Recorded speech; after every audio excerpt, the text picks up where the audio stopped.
Welcome to TTBoy TV. Today we're with a very interesting guy. Guy's been around so long, right? Okay, making it sound like I'm older than dirt. Right? Producer, director, cameraman, mainly, and turned performer. Correct. With so much experience in this business for 5 decades. 5 decades, right? I mean, the story is the information he knows and has seen is incredible. I know. I've been there with him. And please, everybody, welcome Jake Jacobs. Hey. Thanks for coming. You're welcome. You know, first, before we go any farther, let's, today is October 10th, Correct. Right? And it's been a little over a month since Jim South's been dead. Yes. So I just want to, give a prayer to Jim. May he rest in peace. Jim South was like a father to me. And as to all of us. I mean, he was a welcoming individual. I mean, he never gave you any reasons for not being around him or stuff like that. He always welcomed you in. So he was the best. Yeah. For me, he was the best. Without him, I wouldn't be here. Period. Yeah. A lot of us probably the same thing. And we saw each other at his service 2 weeks ago. Correct. A week and a half ago, whatever. Anyway, 2 weeks ago, yeah. So, anyways, I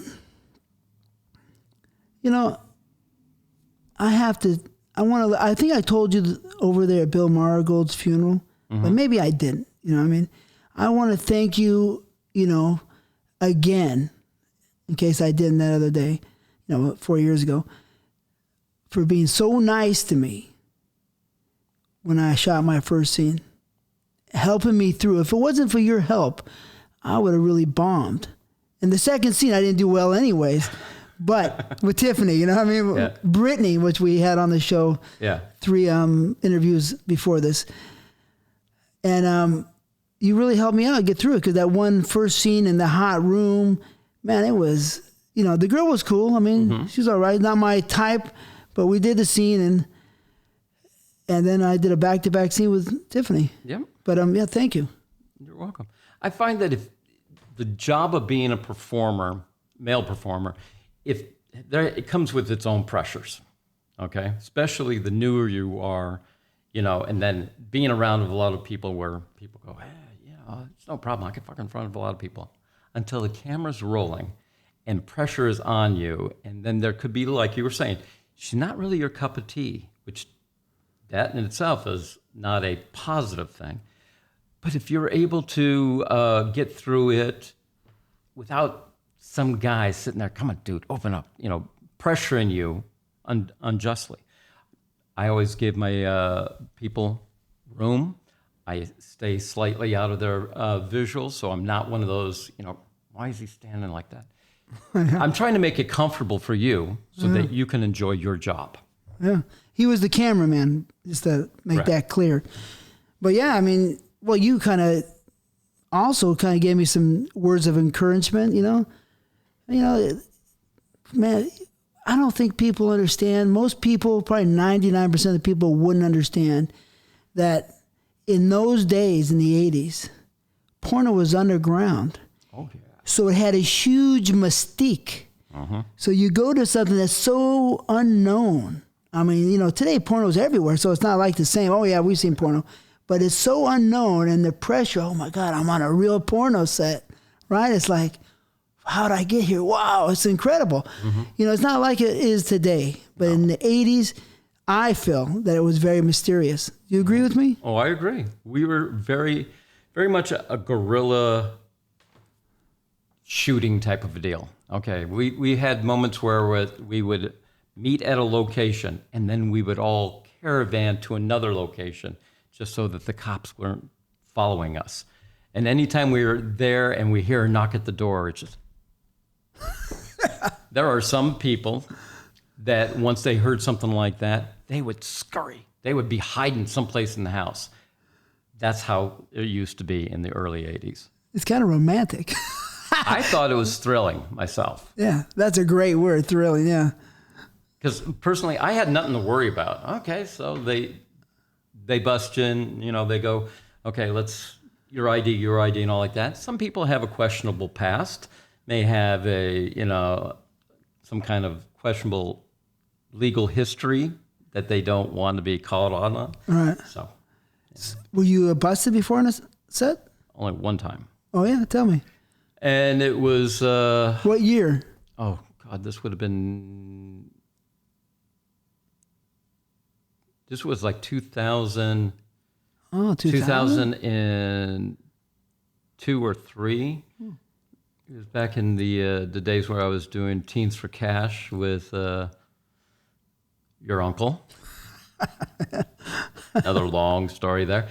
But it was funny that, that was the second time I've ever been hooked up. Oh, yeah. Had been sitting out in the front yard. And what was even funnier about that was after I got hooked up, they let the girl go early. And being the kind gentleman I was, I had let her have my jacket to keep warm because she was outside. My car keys were in the pocket, and she took off. So now I had to call my wife to have her come get me. Martha, Yeah. I don't want to say her name. Yeah. Anyway, for her to come get me while I was, just been released by the police outside of some home that we were shooting in. So not in the 80s, not when it was illegal, just right. Kind of illegal. Yeah, it was one of those where you had to, you had to have your permits, you had to have that. So some neighborhood person just saw a bunch of people going in and out of a house. They didn't like it, so they called the cops. Sometimes you can understand that. Yeah. You know what I mean? That was the other thing that was funny about it. Won't name names, Harry. Hid. Oh, yeah. Who hid? Harry. Oh, shit. Really? Yeah. Fucking punk, huh? Yeah, he had to hide. My uncle hid. Yep. I was again, I have nothing to be worried about. So I go, okay. Yeah, I know. I'll just sit here. Okay, everything checked out. We let you go. As well as my jacket was let go. But, he came out of the hiding afterwards. And anyway, it's just part of the fun of being in the adult. For me, it was incredible. I mean, it's just, but that, in life, right? Sometimes you got to think to yourself that your life at the end of it is just a bunch of experiences, right? How rich are your experiences in life, right? Like, yeah, sometimes you don't want to go too far, you don't want to go too low, but at the end is the experiences of your life.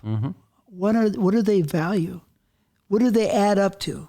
You know what I mean? You got with your girl at 18, 19, 20 years old, married her, had kids, had a 9-to-5, you did your thing like you're supposed to, go to school, be an engineer or, whatever, and everything goes just very mundane, middle of the lane, and at the end, you had a very basic life. Is that really the life? Is that, anyways, what do you think? About... No, because I look at my life in thirds. And I'm talking to my adult life, and I'd been married twice before. I was in the military with the first one. I had just gotten into the adult with the second one. And the third one, who's my current right now, we're at 29 years together, met in the adult. 29 years. I remember when you met. And so the adult really has, as you were saying, changed the way my life was, a very just coasting along type of a life. And then I got into the adult. I've traveled around the world. I met amazing people. I have people that I've known now for near 30 some odd years. Yeah. Unlike in the previous two aspects of my life where I'm not in touch with anybody in the military. Oh. And in that mid-group range, all the people that I knew during they're all gone, maybe one or two. But here in the adult, there are quite a few people still around after all these years. Yeah. So, what part of the military were you in? Just curious. I'm curious. Air Force. Air Force.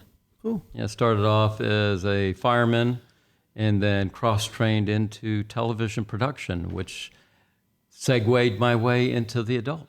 Wow, I'm gonna ask about all that. That's a trip. Mm-hmm. Harry was in the Air Force. Mm-hmm. Yeah. That was before there were planes, though. One of my uncles was a pilot, in Vietnam. Mm. But anyways, so how many scenes have you shot, do you think? Because you've shot a lot, but I want people to understand who they're talking to. How many scenes have you shot? I tried to figure that out because in the early years with our friend Charlie, we did for almost 3 years we shot in Arizona before I was able to move over to California. You're from Phoenix? Phoenix. Originally? That's where I grew up in. I was born in New York, but moved when I was 3 to Arizona. So that's all I've ever really known. But that's where I met Charlie after the military. So there was 3 years there of however many he was going. But once I got over and met up with Jim South, and then got on the Jim's crew, and then got to other people, that's when I was going from maybe working 2 to 5 days a month to almost working 20 days a month. And, back in those days, we were shooting 5-scene days. So, try doing those numbers, and I could do them real quick. So 5 scenes a day, 20, 100 a month. That's 1,200 scenes a year times how many years? Oh, well. Like that. 10 years straight at least. Easily 10 years. 20 years, yeah. Kind of. Because, there's breaks up and down all around. Right. So 20 times, you said 1,200, so that's 12,000, 24,000 scenes? It's stupid. Let's go back to that. The amount of sex that I've seen throughout the years, yes. Let's go back. 20 days a month, 5 scenes a day, pretty much that's average. Pretty much normal. That's 100 a month, 12 months out of the year. Right. That's 1,200. 10 years is 12,000. 20 years is 24,000. Yep. So 24,000 scenes easily. Easily. Yeah. Because we're not going to the date yet, but we're going to go back when you first started, which not yet. So 24,000 easily. Anybody understand how many scenes that is? How much time of watching sex? Yep. And that's 20 years, and this is my 39th year. Yeah, exactly. So 24,000 is a low ball. Yeah. That's what people don't know. People sometimes think, because I did an interview one time, I said I fucked 12,000 girls. No, you didn't. Understand that the numbers in porno are not unlike anything you know. Not like anything you know. Mm-hmm. They're just unreal. So 24,000 scenes at least. Yes. That's cool. That's beautiful. So you've seen so much. You've seen so many performers. You've seen so many girls. Okay? So we're going to go to another question, okay? But we'll come back around to know when you first started. So, fuck it, let's go. When you first started. When, why, and how did you first start? Okay. As I said, I just got out of the military. I moved back to Arizona, found myself a job with a video production company / rental house. Yeah. I'm just going to wonder, 21 years old? I would have been 26. Oh, shit. So you were in the Air Force a long time? From 21. I was in for 6+ years. So. Oh, okay. Yeah. So when I got out. Were you an officer? Not officer, right? Because you were doing tech? I was enlisted. Okay. So found myself in a job, just trying to utilize my training I got from the military. Which is cool. That's fucking great. Yeah, because not very many people in our industry have really been technically trained.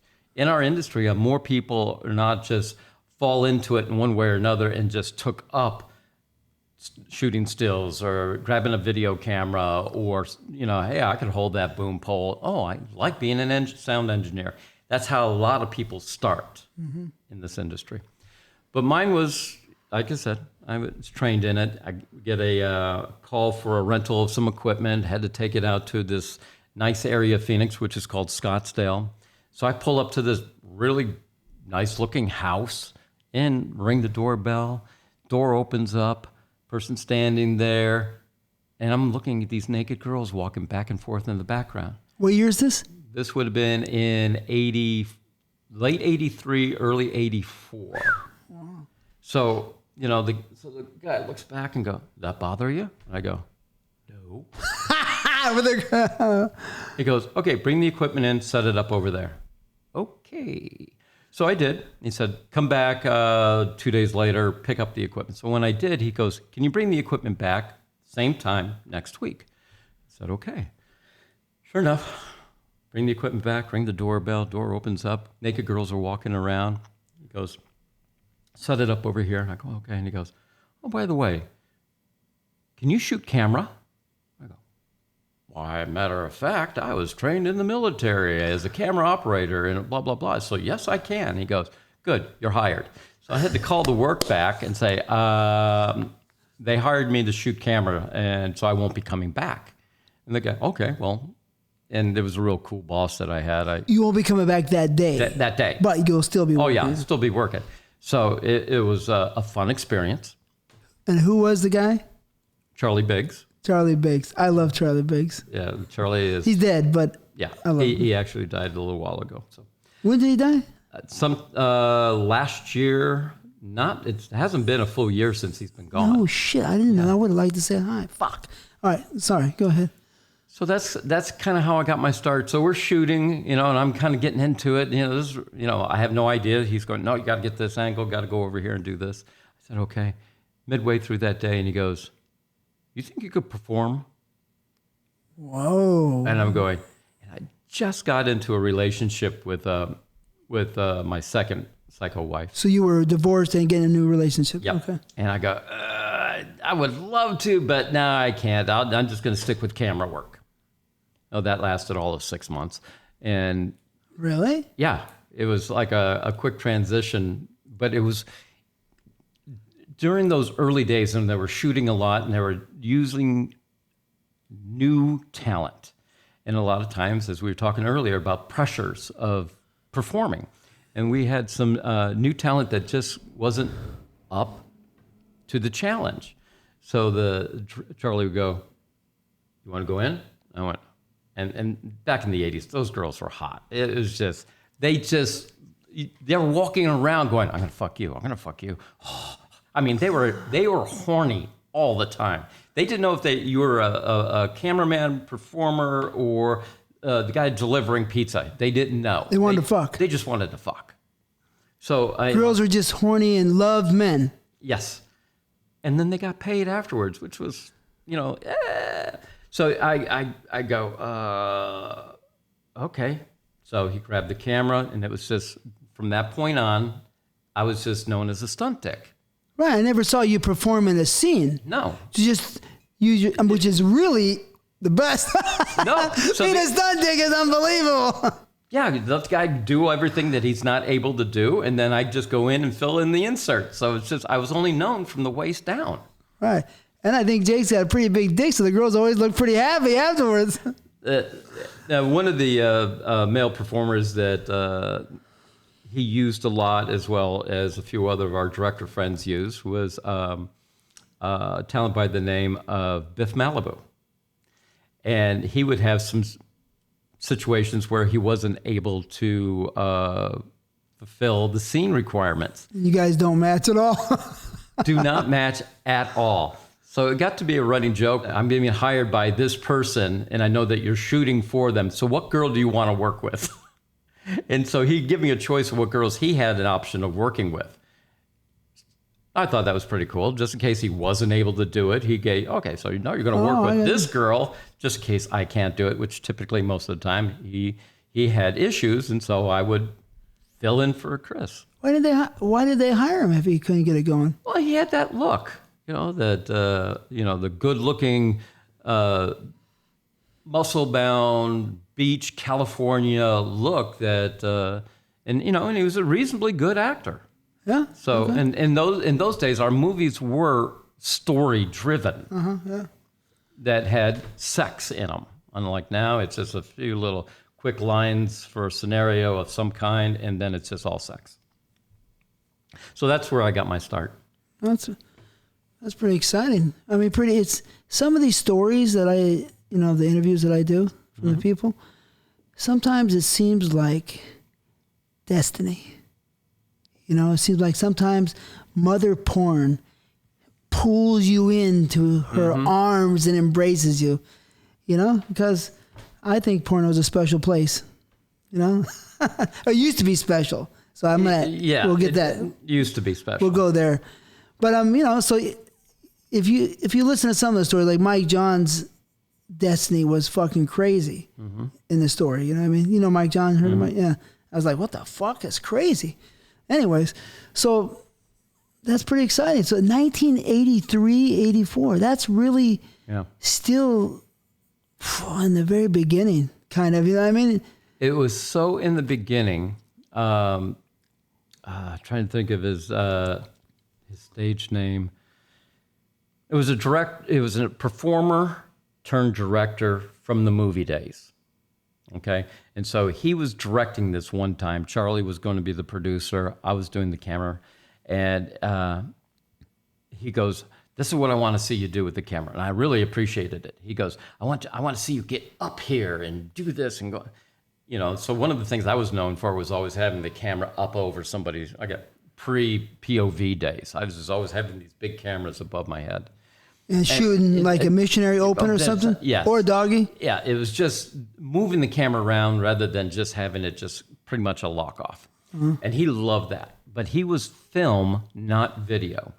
And this 3-day show's going on, and I'm really getting concerned because it's equipment that was rented from my house, from the place I was working at. And I'm going, we're running out of tape stock. And back then it was 3/4-inch tapes, big tapes that are about this big, you stick into a machine. Anyway, so I said, we should probably see how much room we have on the end of these 60s. The guy goes, no. You cannot play back. I've heard that if you play back, you ruin the footage. And I'm a young kid. Here, I've seen this guy in several adult movies that are all feature length. You don't know his name? I'm trying to. I'll run down the name. A big star or just not really? Picacho. Is the last name. Pacheco? Pacheco. Okay. So. Richard Pacheco. Richard Pacheco. Yeah. Yes. So small dick, yeah. So anyway, this is what we were. That was thing not to do. But I'm feeling not comfortable not playing things back because back in those days anything can happen. A clogged head, and then you get nothing. So when he wasn't looking, I had some other tape stock in my car, and so I pulled it out and I threw a tape in to see what was on it. Snow. Pulled another one. Snow. I go grab one of his tapes, put it in. Snow. Now I'm backing up. I'm going like a box earlier. Snow. Fuck. We were 3 hours in or 4 hours in on a case of 10. Only 3 hours were recorded, and we had already recorded. This is like the third day at the end of it. Virtually only got a third of what we've done. The rest was all snow. And it was a big production. And so, anyway. Oh, I know that feeling because one time I had my crew go to Brazil with the new HD camera in 2007 or 8. Right. $150,000 of footage. Did it not get out of the country? No, it didn't record it. It was all fucked up, glitched up, fucked up. I understand. You know what I mean? Yep. So, anyways. So, yeah, that must have been. So, you saved the production pretty much. by doing it. By stepping out of what I was told not to do to, yeah. Oh, well, So I mean, they were able to. We got some more tape in, got the deck fixed. They were able to save something of this production, but it all had to be redone at a later date. You're a savior. I mean, really, because you can't shoot the whole fucking movie. The budget's what, $50,000 probably back then. Easily, yeah. Yeah, that would have been scary. So I mean, that is incredible. You worked. I didn't know you went that far back. So I want to know what act. You know, I'm always a competitive male performer. You know, I always was. Right? I always prided myself in good performances. So the performers of the day, I know they weren't athletic like me. I don't believe. No. But I respect them. You know what I mean? I respected a lot of them. All right. John Leslie. Did you shoot him? I only worked for him one time. He was directing. I ended up going up to San Francisco and was on one of his sets. And that was the only time. We had a brief little conversation, but no, it never worked out where we were able to shoot, or I was not able to shoot for him. You know, a lot of people had their own crews. Yeah. No, but you didn't shoot him as an actor. No. I mean, I worked with John a lot. He was cool, wonderful guy. Jerry Butler, did you shoot him? He's a little crazy, right? Yeah, Jerry is one of a kind. Yeah. He's dead, you know? Yeah. But I wrestled him, you know, in 1991 in the track tech. I just wanted to see, you know, he didn't like it. Yeah, he's way bigger than me, but anyways. He seemed like a really nice guy, too. Oh, he was a good-hearted guy, loved to joke around. He was just, it's hard to get him serious, but he was one of the ones that early guys that really impressed me with being able to memorize a script. It's like, dude, we just gave you that script, and it's just, and he's sitting there screwing around and all like that, but when it was time to shoot, it was like, bam, he was so on. He's a pretty good actor, huh? Yes. He was a nice-looking guy, likable, but in the Johnson part, he wasn't that strong? No, right? Again, back in those days, majority of the actors that were there were really actors looking for a venue to act in. Yeah. They weren't getting anything in the mainstream, but here the adult was, you know, transitioning out of film into video. We had scripts and stuff like that were character driven. And so these types, you know, they flourished in them. And, hey, so what? Well, I'm fucking a girl. Who cares? But I'm acting. Yeah, they really were down, weren't they? Yeah. Serious. Yeah. I remember Ginger Lynn told me on the show, right, that she met Jerry, I think in Hawaii, right? And he was so sweet and so nice. She fell in love with him, right? I mean, she gets back and he fell out of his character from the movie into his normal self. So he was a really character actor, and somebody got back. He's like in New York, man, what the fuck, you know, kind of crazy. He's like, who are you? Yeah. Right? And anyways, Buck, you know, Buck Adams. Remember Buck? I remember Buck used to be really good friends with Jerry, so he told me a lot of stories about him. Anyway, so okay, Jerry Butler. How about, I mean, of course, we don't need to bring up Tom and Mark because we shot together with them all the time. All the time. And Tom and Mark were very strong, I always thought. Yep. How about Scott Irish guy? Shot Scott a few times, yeah. Was he all right? Yeah, he was all right. He was all right? Yeah. I wouldn't say he was a great performer, nor was he a great actor. He was just, just solid. Solid enough. Yeah. How about Don Martin or Don? Oh. I think I know who you're talking about. John Martin. John Martin. Jon Martin, yeah. I'd have to see a face to see if I shot him. But some of the guys that we worked with, do you know of Rick Savage? Of course, yeah. Yeah, I shot with him, yeah. Yeah, he was one of the, the guys that we used a lot. Oh, really? Yeah. I'm trying to remember. Yeah, he was, I mean, when I saw him, I said he wasn't that strong. You know what I mean? Yeah. In 1989, he was doing a scene. But, you know, I like him. A hell of a nice guy. And a great actor. Good actor, yeah? Oh, yeah. Back in those early days, a lot of what we were doing was Charlie liked his mainstay of guys. And so we would always have them because they were always, you know, he could count on them. They always worked within his budget. And so he liked stuff that was like that. So not often did we get a lot of new guys, nor were there a lot of guys who were willing to travel to Arizona. So going from San Francisco to Phoenix might not work with somebody like that. Yeah. But once I got into working in LA, then it was your standard group of guys from LA, you know, the Tommies, the Marks, and whatnot. How about John Holmes? Shoot him? Nope, never shot him. It was just right after that whole thing that happened with him. I was just shortly after that. He was around, but not, again, 3 years in Arizona before coming to California, and he was out by that time. How about PT? I shot once for him. But not shot him? No. Yeah, you're interested in seeing, you know what I mean? I have a lot of girls we're going to bring up later, you know what I mean? Okay. So let's talk about the first scene I was in with Brittany, right? Mm-hmm. Tiffany, right? We're sitting there on the couch, right?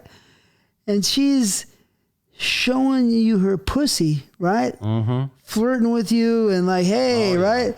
And I'm like, just a guy, right? Just a guy like I want the girl to like me, right? So I never seen this kind of stuff in my life, right? Yeah, like, wait a second, you're performing with me. What are you doing with me? Right, you're like, fuck me. And she's like, hey, right? Pussy's, there's a pretty pussy, but I was like, well, this is crazy in front of everybody, right? Mm-hmm. We don't know that's porno, right? But this is porno, right? In 1989, you're like, whoa, this is crazy. You never see some girl open her legs, have her pussy shown to a guy when you're right there. No. So you remember that? Mm-hmm. How many times did you fuck her before that? You were fucking her, going out with her? Okay, let me back up. The first time I met her, and Charlie would say, okay, he knows I have this thing for redheads. Okay, he goes, you're going to like this one. And sure enough, I saw her. She's amazing looking. And pretty face, too. Oh, yeah. Everything about her was. Yeah. And she was working with, God, I wish I could remember his name. Anyway, he was a good actor, lousy performer. His name will come to me. Not Dino.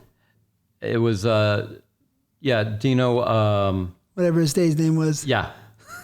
Terrible performer. And he failed miserably with her. So Charlie looked at me and, threw me in, and it was like, oh my. Especially with a stunt, right? I mean, that's got to be. It was all stunt, and I was just having a great old time with it. And so that's when, she and I hooked up a few times. She liked the dick. The thing about her was that, you're a nice guy, you know what I mean? She's insatiable when she wants it. Right. And when she wants it, you don't turn a redhead down. No. And she will, and I was surprised she didn't say anything when you'd asked her that question, but the one and only time I stayed with her like for a 24-hour period of time is when I was I was commuting from Arizona to Phoenix, so I was always just hanging out at either a location, waiting for the production to go. So I stayed one night over at her place before going on to the next set. She was not taking no for an answer, and 17 times in a 24-hour period of time. You came 17 times? Wow, that's crazy. I've never done that. 17 times.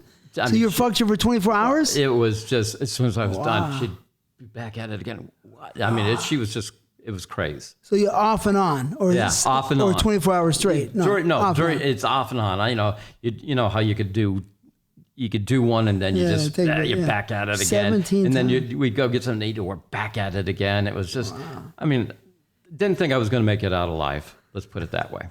17 times. That's unbelievable. Yeah, you got me beat. So I think I was, at that time, I would have been like 29, maybe 30. Wow. When that happened. The pussy's that good. Oh, yeah. It was that, her energy, her look, just, again, she was taking no for an answer. So. Wasn't taking no. Yeah. She's got passion. I mean, when she was on the show, I looked at her face.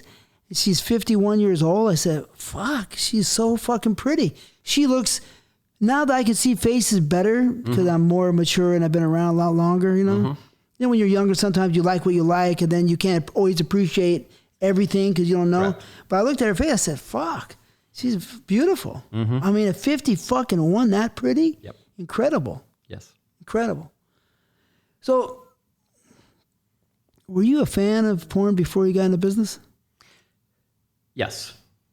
And it was one of those things where, you know, we all would watch, you know, wherever you can watch movies. Back in those days, it was like they didn't have theaters to go watch it and they weren't renting them and all like that. And I'm talking in the 70s before I got into it. So let's make sure, because I really don't know. How old are you? 63. 63, okay. So you were born in 59? 57, okay.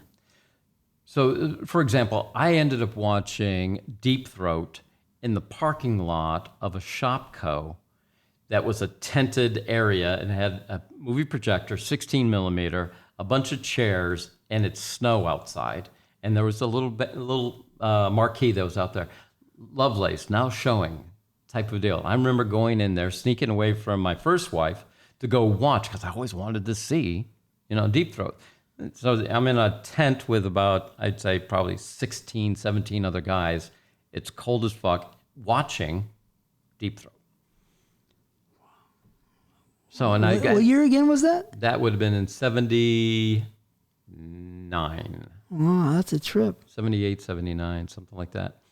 But any of the other stuff, you know, always watching the Playboys and stuff like that. There were some other movies that finally came out that big budget films, and I really would like to do that. And back then it was more of a visual, wanting to be part of creating art. Because I'm, you know, by trade, I'm a cameraman, whether it's stills or video. I always wanted to be a part of something like that.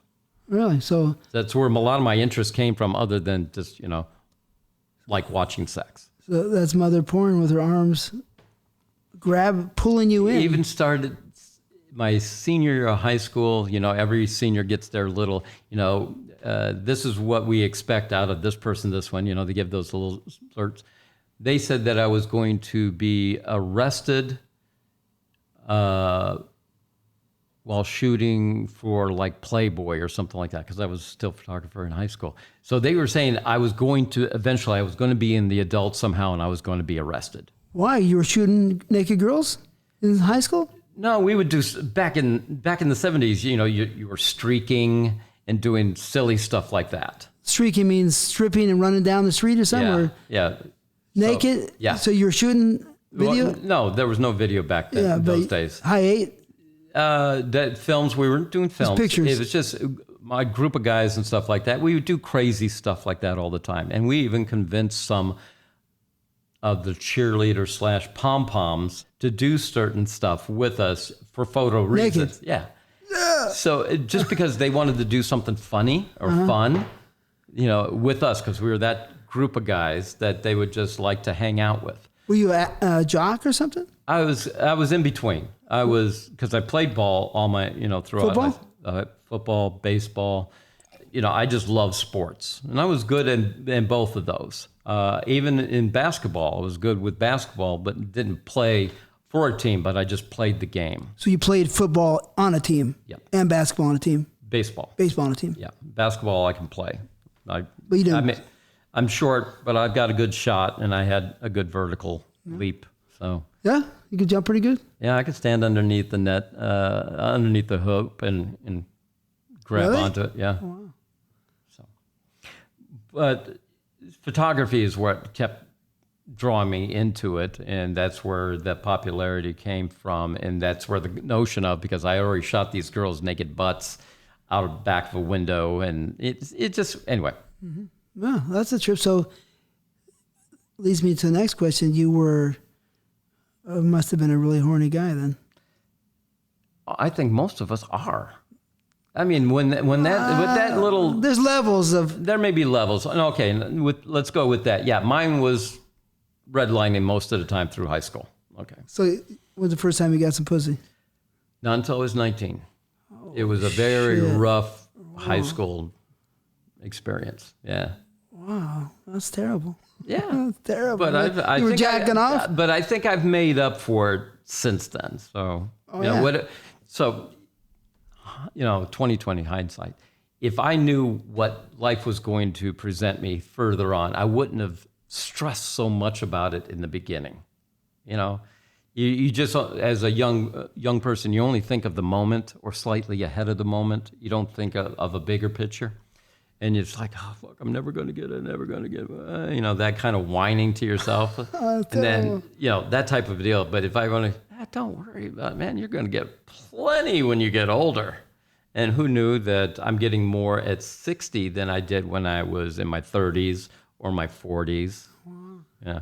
Well, why didn't you get any pussy till 19? What was the problem? It was not so much a problem. It was just, it wasn't that prevalent. Girls were not that open or sexual in the area that I lived in. Okay. It was very conservative, very, Really? Yeah, we had more people who got married right out of high school that dated their high school sweetheart and got married. It was that type of, so there was no real loose girl running around giving it up to everybody, so it didn't really present itself until after I was out of high school. I guess different regions, different areas, people act differently. Mm-hmm. I guess you can't really, because I hear stories, Jim South told me when he was younger, girls were down, right? So it's just different regions. Could be different regions, yeah. Different, upbringings. Everybody has the same belief, I guess, in that neighborhood. Right. Yep. Unfortunately. So you were a fan, and is there any females that you can remember off the top of your head that you said, oh my God, she was unbelievable from before you got into business?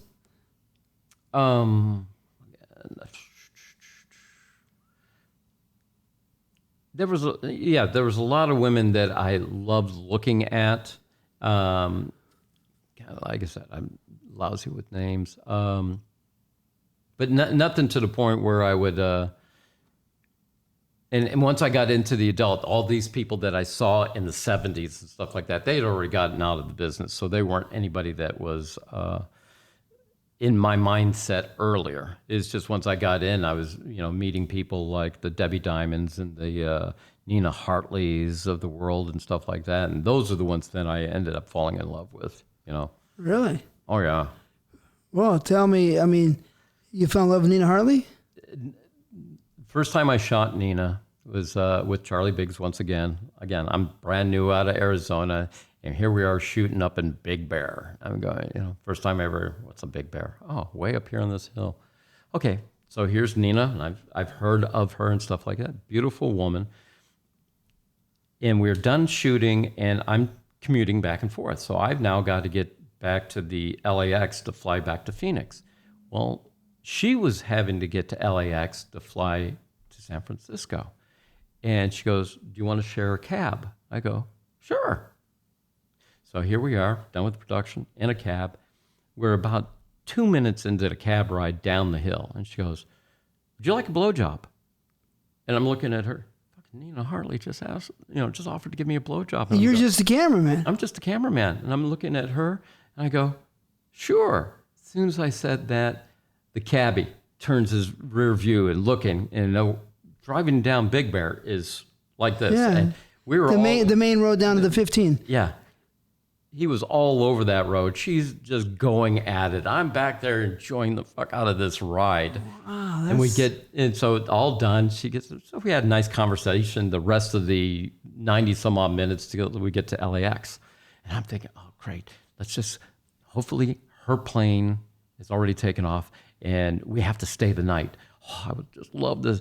So what happens is we get to the airport. Her plane is ready. She was able to get on it. Mine already left. I had to stay. She flies away, and I'm sitting in a motel room, just going, oh, I could have. Anyway. That's a beautiful story. You busted a nut in the cab? In a cab. That was cool. That's nice of her. The girls in the days were just horny as hell, right? Yes. Yeah, that's cool. That's nice. Any other girls you remember? Yeah, Ashlyn Gear was one. Debbie Diamond was another. Oh yeah, they just were nice. Or they gave you a blowjob. Oh no, those two. It was a lot more than just a blowjob. Really? There's another location that we used to go to all the time, and it was the Avocado Ranch. Right, I was gonna bring that. Again, I'm commuting. Avocado Ranch had 3 trailers that, so I was able to get a ride out there. So I get one of the trailers to spend the night until everybody shows up the next day.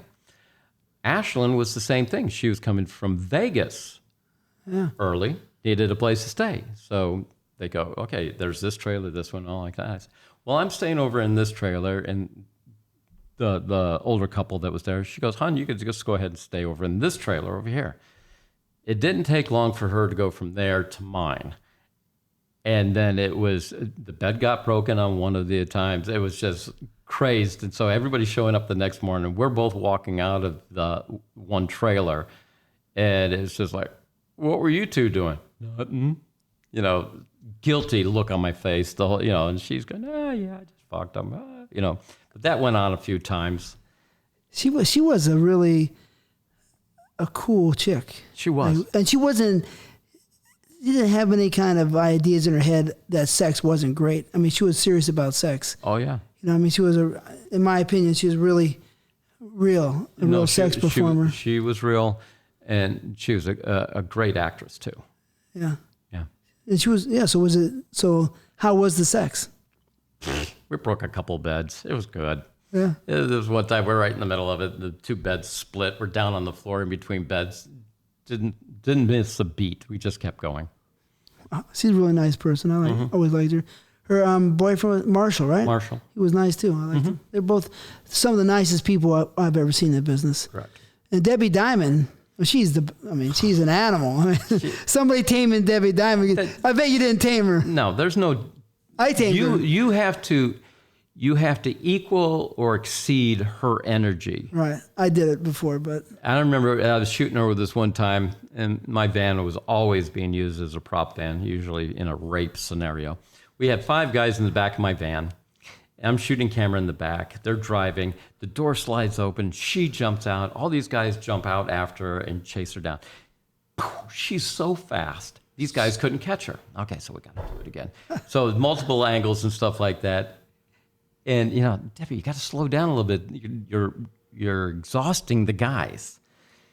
So once they finally tackled her in the mud, and she always over-exaggerated everything in a good way, so she'd plunge face down into the mud, and she's just covered in it, and the guys come up there and start ripping her clothes off and all like that. But she's giving up a fight. And these guys not only are running multiple times, but once they got her, they're trying to rip her clothes off, and she's fighting and stuff like that. So when it came time to sex, these guys were all wasted. The energy's gone. The energy's gone. Okay, we got to take a break. These guys need to relax, get their energy. But you have to meet her energy with. And here's the people might not know. She's pretty much 6 foot tall, or right at the edge of 6 foot tall, and her bones are big. And sometimes she's skinny. So she's even wiry, more wiry, and she's fucking strong. She could fuck you up. If she wanted to fight a girl, I feel sorry for a girl because she was strong, wiry, and good stamina, right? Right. So she could beat somebody else. So a guy, right, she beats those guys up. Yeah. I'm sure. Yeah. I remember 1 or 2, because I worked with her probably 30 times. 1 or 2 times, I tamed her, right? But it wasn't easy. No, it's not easy. And she always, in my opinion, she needed somebody to be strong. You couldn't be just an average person with her, because she would just dominate the scene, and it would just be, all Debbie. So you had to be somebody who can equal her or better her, and there wasn't very many that could do that. Yeah, she's a very sweet girl. Did you ever meet Tracy Adams? Of course. That was my third scene with Tracy Adams. You shot it. Again, my memory's not as good. But I do have a beautiful memory of her. that to this day, I wish I could videotape it and show how unique it was. Here I was again shooting with Charlie, and we're at this studio in the valley. And during those days, we would do things that were called wraparounds for copulations. So here's a series of scenes. They'll have somebody come in and they will talk about the scene. And next, you're going to see this happen between these people. And as it progresses along, the girl would be a little more seductive in each little segment. And that's all we were shooting her, was just the segments for this particular compilation. And the way it was going, and on the list of things that we were to do, I'm going, well, now she's at a point where the only thing she can do is masturbate for 2 of these segments. And I said to Charlie, I go, that's kind of weird. What she should do is, give a blowjob or something like that. And he looked at me and he goes, are you trying to offer up your services? No, but I just think we should have done things differently so that it would have climaxed with the last scene with her climaxing in it. And he goes, no, I understand. I'll ask her. I went, no, I'm just saying, he goes, no. So he goes and he talks to her. And mind you, I've never met her before, other than that day. But she's kind of a star, right? She was a star. Yeah. So I was superstar or yes, star? I would say she was during those days, superstar. And she was intimidating to me. I mean, she was just so beautiful and all like that, and so professional. So she'd come walking back in, and I'm waiting for the no, And she goes, I like where you're going with this, but I'd have to say, if I would have known earlier, we could have done something. Okay, that's not a no, that's not a yes, that's kind of a maybe. Okay, so we're all done. I'm wrapping up, and I'm a one-man band, so I'm wrapping the lights, wrapping the equipment, and I'm loading it into the vehicle. And she comes walking down, and she walks past me. And I go, okay, I got to say something. I walked up to her, and I go, you would make my day if you just gave me 30 seconds of your time. And she looked at me. She gave me a little kiss on the cheek, and then she just walked away. I go, okay, at least I said that. I gave it a shot. 30 seconds of her time for a blowjob? Yeah. Okay. Because she was that beautiful. I didn't think I would last that long. Okay? Mm-hmm. So I'm feeling a little dejected. So and I turn and I look down this alley, and I see this hand between a doorway going like this. And I walked down there. There she was. Her top was open. Beautiful boobs were out. She was wearing a dress. She had her dress pulled up. Panties are down. And she goes, give me your 30 seconds. What the fuck? So there I am. I'm fucking her in a doorwell, just enjoying it. And then getting ready to come, and she goes, on my boobs. So she drops down, and I nut all over her boobs. Okay? Pants are down at my ankles. I'm sitting there just heavy breathing, looking at this beautiful girl, and I just nutted all over her. She gets up. She doesn't wipe it off. She just takes her top. She closes it. She gives me a kiss. And she walks down the rest of the alley to her car. And she was driving a Jaguar convertible. She gets into it. She looks down, and there I'm just standing in the alley with my pants down, and just blows me a kiss and drives off. Wow, that's pretty crazy, huh? Yeah. Well, you got a lot of love, huh? Yeah. That's a lot of love you got. What year do you think that was? That would have been also late 80s, early 90s. She's a really nice person, though, wasn't she? Mm-hmm. She was. I mean, I worked with her twice, but, the second scene I did was with Brittany, Tiffany, right? Mm-hmm. So I was like, that scene was rough. I barely made it through that scene. You know what I mean? And so I was like, oh, shit, man, there's a third scene. you know, it wasn't back to back, but I was like, you know, you're a new performer and you say, oh my God, if I fail on this, my life is over. Yeah. Right? I didn't fail Tiffany, but I would say it's pretty much a fail, you know what I mean? But anyways, you know, I came and I got a hard, but it was shitty, terrible. But she was so easy to work with, Tracy Adams. She was so warm and sweet and sensual. Very. Right? And she made it so easy. Matter of fact, I'm surprised, but anyways, you know, you don't remember, but they asked me to do a tit fucking to come. That's not easy to do. No. My second time on a set. And I did it with her.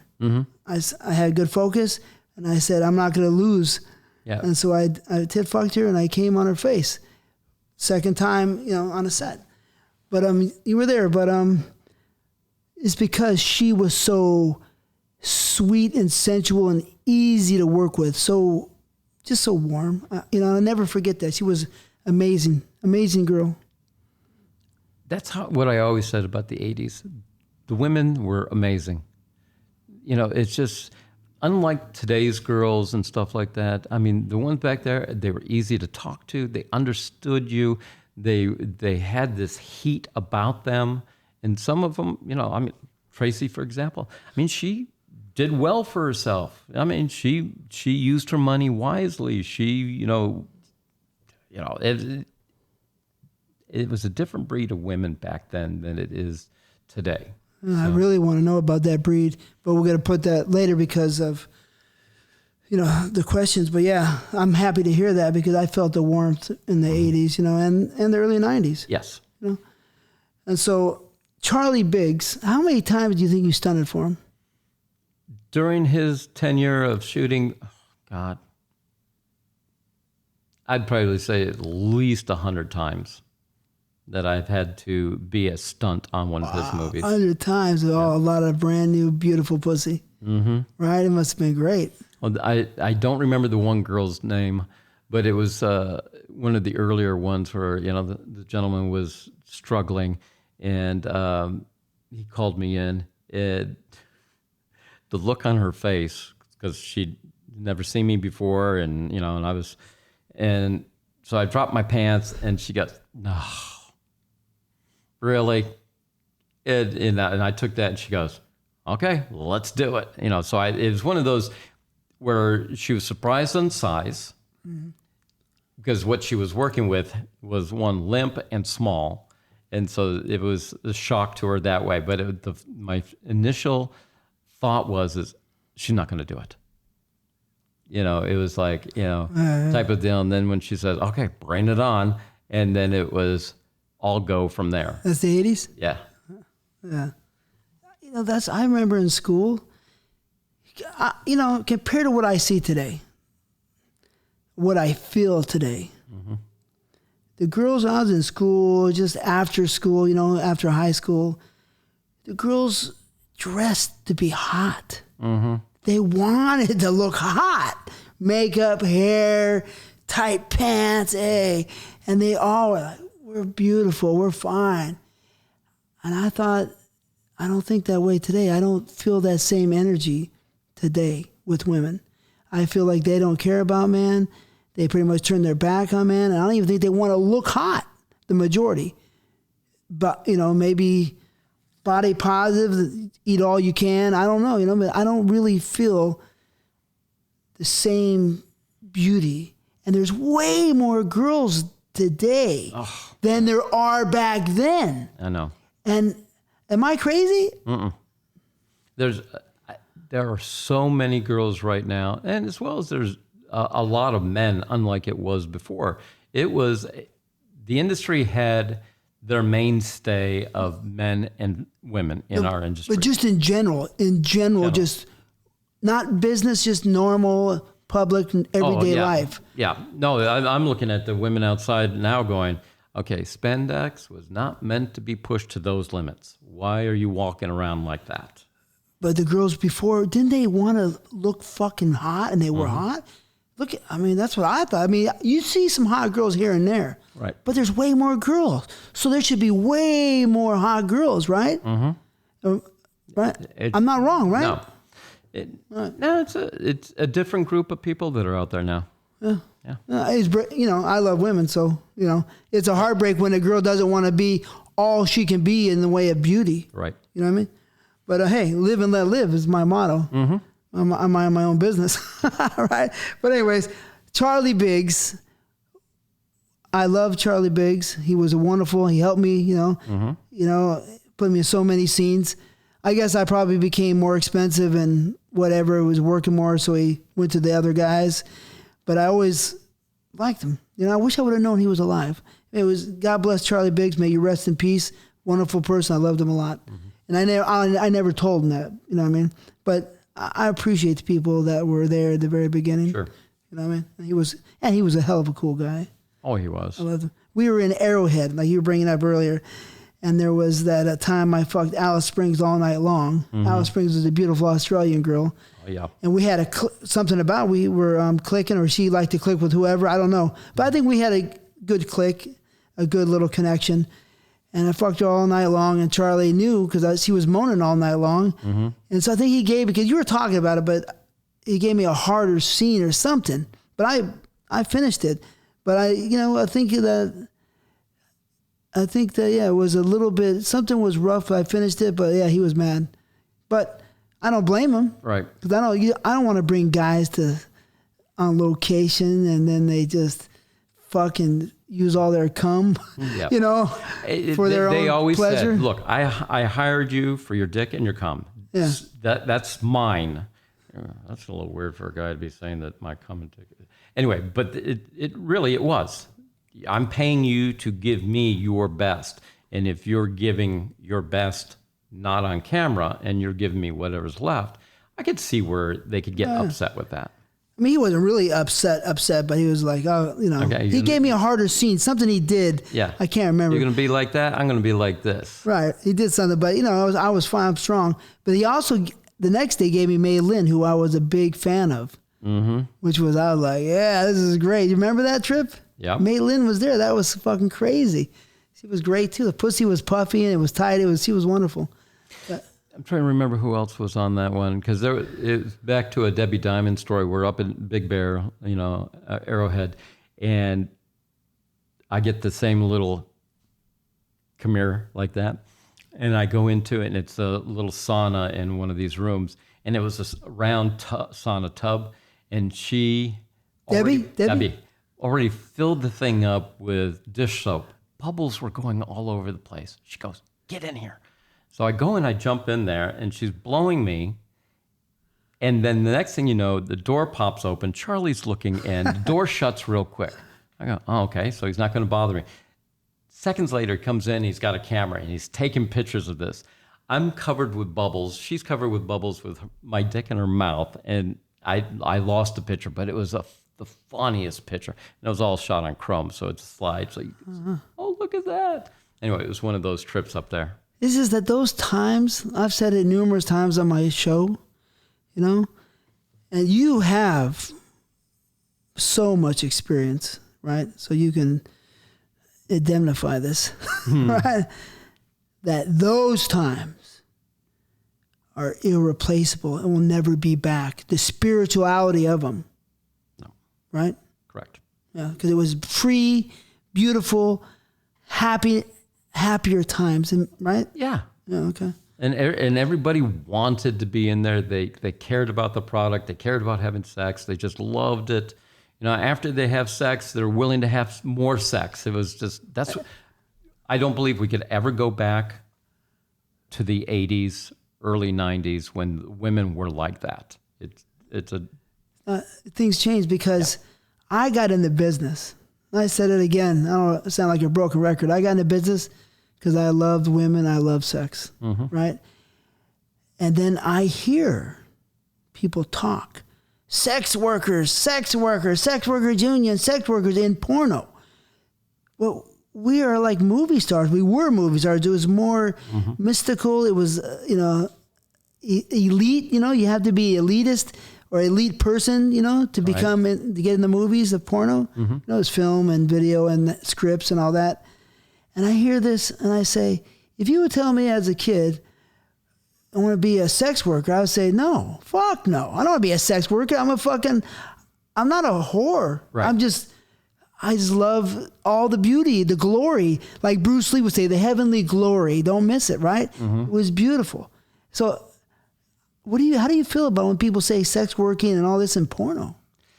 It's the same thing that you were saying. You know, when I think of a sex worker, I think of somebody who's out on the street, you know, doing that. What we're doing is, you know, we are creating movies. We're creating this fantasy. I mean, and you know, and we're all there because we want to be there, and we're creating this visual for people to enjoy.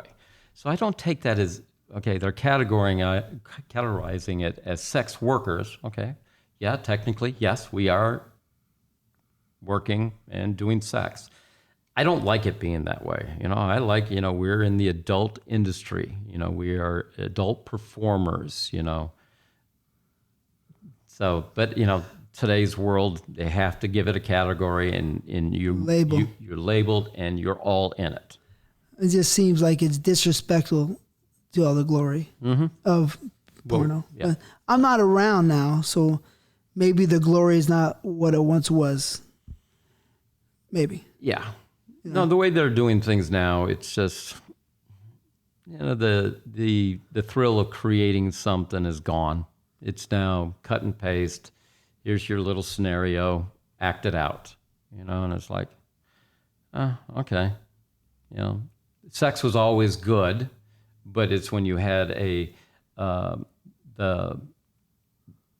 premise of what the movie was, and you were able to or create your character to fit into it, and, you know, be able, did I do it? Yeah, that was a great, you know, everything worked. Now it's just, okay, walk in, do this, fuck, okay, here we go. That's today's world. Well, yeah. I mean, I don't know how the talent is, you know, like I hear stories that some talent don't want to fuck that much, but then I hear stories that some might want to fuck. Like I heard Angela White, right? Mm-hmm. Supposed to be fantastic. You know, she loves sex and she's really down. But I hear other stories that a lot of girls don't. They just want to get the money and go. How do you see it? I see it mostly like that. It's all about the money, and sex is, you know, the job. In the 80s, here we are going back to it, they walk in horny, looking around to see who they're going to fuck, you know, enjoy what they did. They're still looking around to see if they could fuck more. And they got more money in their pocket. And happy is all.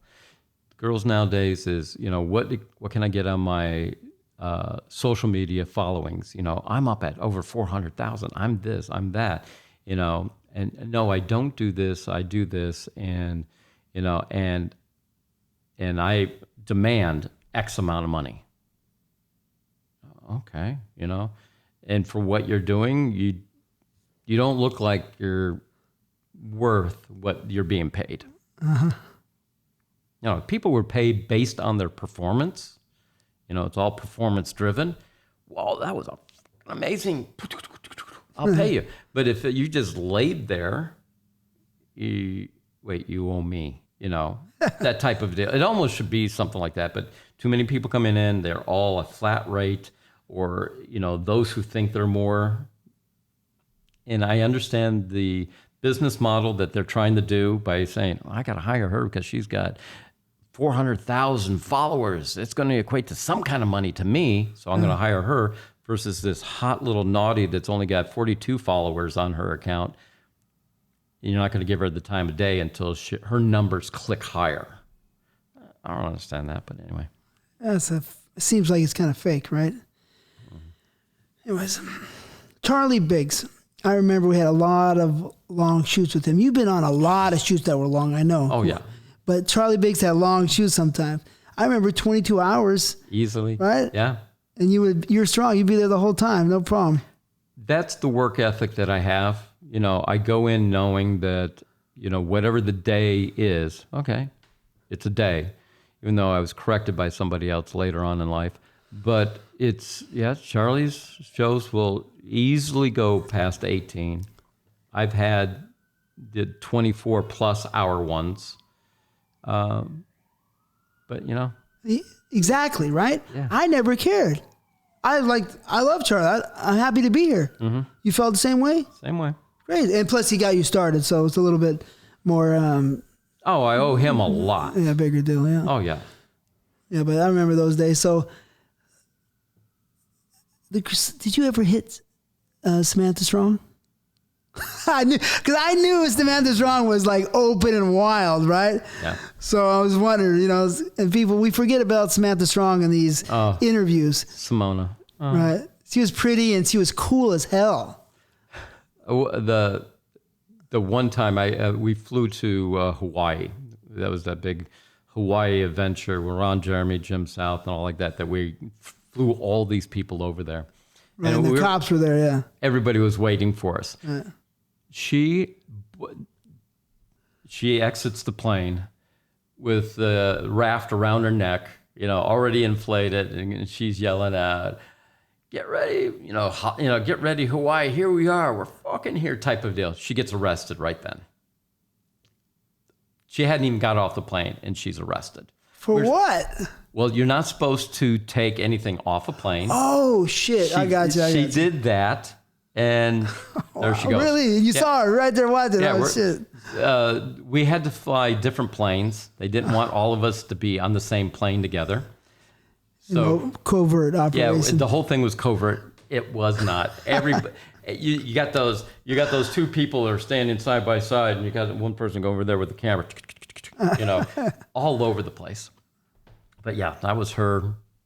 She was wild. Yeah, she was wild. No, but she was spirit. Something about her spirit was it was a beautiful spirit. I'm sure she's still alive. I'm guessing. Right? I haven't heard any other. But yeah. Another girl who I thought was that you might. So you hit it. Yeah.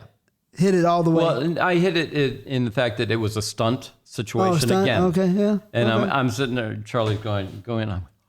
Hallelujah. Yeah. She had a name too. Samantha Strong she was fucking cool. I worked with her a lot of times, but she was really cool. Yeah. Mm-hmm. But here's another one that I think that you should have hit. Raven. Okay.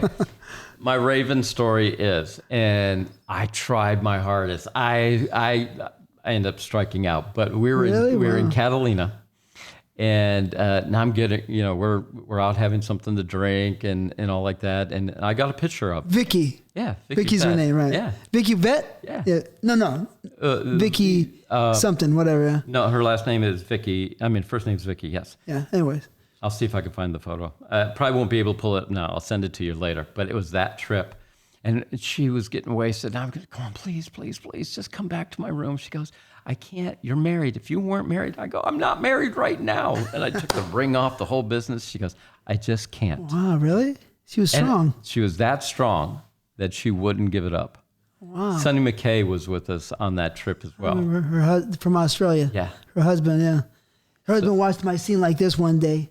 Like, fuck, this is kind of a lot of pressure, dude. He was like this close watching the scene. Yeah. That was normal for that guy, yeah. Anyways, she was cute, yeah. But Raven was a beautiful woman. Yes. Tall, dark hair. Sexy, yeah. Oh, yeah. And I worked with her a lot of times. Mm-hmm. But she was very cool. But, But she had, she had her standards. She goes, no, I can't fuck a married man. A lot of those girls liked me. I don't know. They would, take me to the back room and talk to me. Well, again, you'd have girls that were just so horny. We'd be over at Vogel's studio, and Debbie was there, and I'd be walking around getting something set up for the next scene. All of a sudden, I'm getting that. What? Debbie's no, come on, insatiable. And I go, oh, so she dragged me off to the bathroom and stuff like that. And this is before she had a scene. She just had so much energy that she needed to take care of it. And so she would, not that I was hoping that she wasn't just grabbing anybody and I just happened to walk by. I was thinking that she was, come on, get in here. Get in here. Let's get this done. Okay. Who was the hottest girl from the 80s? That just blew your mind. I still have to say it's Tracy. It's Tracy. Tracy Debbie. Adams. Yeah. What about Tracy Lords? Did you work with her? No. Did you see her on set? Nope. No? Because she was fucking hot, right? Yeah, yes. To me, when I look at Tracy Lords, I'm like, Holy moly, she's fucking beautiful, like hot, right? I mean, like, anyways, I got a list of names here from the 80s, right? And if you hit them, right, it's give me a big smile. But anyway, just we can say a couple things about him possibly. Let's go. Fallon. No, never with Fallon. She was the squirter. Yeah. She was cool, sweet, and she was a great fuck. Candy Evans. Okay, Candy was the naked girl walking through the door. God, she looks so on camera. She's crazy, hard body, fat pussy, pretty face, everything, right? Right. So that's the first girl I saw naked when I showed up at the door, rang the doorbell, and all like that. It was Candy Evans that was walking back and forth. Okay, wasn't for maybe another, I don't know, 15, 20 years later or something like that. I'm working with Nina Hartley, and she goes, we're going to make this a three-way. It's a mature couple with another woman. And I'm going, oh, okay. It was Candy. What? Candy Evans came back? Yeah. Are you fucking serious? And I'm sitting there going, I'm looking back at her going, what the fuck? Yeah. What year was this? I'd have to say it was in the 2000s, but... Early 2000s? Yeah. She came back? I didn't know that? And that makes me pissed. And it was one of those things where even the scene itself wasn't really what I thought it was going to be, since that's who I remember type of a deal. Oh, how'd she look? Not bad. Oh. But still, it's Candy Evans. Yeah. Like, for me, it's one of my all-time favorites, you know, for watching movies. Yeah. She had that pretty pussy. How was the pussy? From what I remember, it was good. It was a great scene. Yeah. Yeah. But it wasn't what you expected. Sometimes those work like that. Right. But that's a trip. She came back. Wow. Okay. Well, that's cool. You got the fucker. God damn. All right. Stacey Donovan. No. Beautiful blonde. Did you see her on set? Yep. She was beautiful? Yep. Tall, sexy, right? Is she prettier than Vicky, than Raven? It really, beauty or attraction comes from multiple things, not just looks, but how they carry themselves, how they converse with you, and stuff like that. Raven just had that. That was an attraction. I was normally attracted more to blondes, but she was one of the earliest brunettes that just fascinated me, and we had a chemistry or a way to be able to. So unlike with Donovan, she didn't have that with me. So she was just, I mean, she looked a little bit like a model, so she kind of like, so was Raven, but you know, sometimes when you're a supermodel, sometimes your shit don't stink. You think. Exactly. But she looked fucking beautiful. Body, pussy, everything. Right. Okay. Ginger Lynn. Never worked with her. See her on set? I saw her on set later on. Later on, not early on. No. Because when early on, I mean, she was just like a drop dead gorgeous doll, right? Yes, like gorgeous. She's cool as hell too. Unbelievable. Amberlynn. Amber, a few times. Shot her a few times. Nothing else. Later or earlier? In the middle. Oh, okay. Yeah. So not in her prime. No. Not in the 80s. No. Karina Collins. No. In the 80s. Fucking horny. Karina Collins is horny and sensual. And you got to remember, in that time frame, it also had to work within Charlie's budget. Right. I got you. Yeah, for sure. Yeah. Blondie, Tony Montana's girl. Once. Shot only. Fuck, but the pussy. Oh. Tell me that pussy wasn't. She was beautiful. And fat, crazy. Yeah? Incredible pussy. Amazing. And I love shooting the two of them. They had a good chemistry together. I only shot the two of them when they were together. After that, I never saw her once they had split up. So he was good with her. Yeah. She was beautiful, huh? All right, here's one. That fuck. Unreal. Raquel Darrian. Shot her many times with her and her husband, and only wished he failed. I don't think he let you hit it anyways. And he wouldn't have let me hit it. No. No, he wouldn't let me even near her. She was working with guys. He wouldn't even let me near the girl. He was a fucking hater. He was. He was a fucking hater. She was beautiful though. Incredible, right? The body, and she had a fat pussy. She had everything, right? She had the whole package. She was just like, fuck. Yeah. Did you ever talk to her? She was not one of those that were very approachable. And I think a lot of that had to do with him. You know, kind of keeping it, you know, everybody on the outside of this little bubble that he kept around her. Right. I remember that she worked with some guys and they wouldn't let me work with her. And I even think that they were doing an orgy at a party one time. Right? And maybe Vince got to fuck her. Possibly. Right? Like something weird, but no way in hell they let me near her. And it's a goddamn good thing because I would have fucking ravished her and she would never went back to that dude. It was lame. Anyways, so you already talked about Tracy Adams. Angel Kelly. Angel Kelly. Black, beautiful. Black girl. Shot her a handful of times. Nothing more than that. She's pretty sexy though, huh? Very hot. Monet Mauvais Duno. Remember her? Another dark-skinned black girl, beautiful. No. No? Okay. Sahara, the beautiful black girl. No. No? Wow. Charlie liked having black girls, but trying to remember the one. Her name is, I want to say Nina. Oh, Nina DePonca. Yes. How was she? Oh. Is she, okay, the story with her. I always wore shorts. And I always got myself in positions where she's just looking up at me. And she's the one who started the whole hand up the shorts business. Really? Yeah. Nina DePonca. Yeah. Beautiful. She looked Puerto Rican, but she's whatever she is. So black, yeah. Yeah, so here we are. Years of teasing. Never fucked her. But it was years of teasing her. She grabbed your dick years, or this is before? No, this is during, anytime she could reach up there and grab it and stuff While you're shooting camera? While I'm shooting camera, just to break my concentration, And you got a heart on?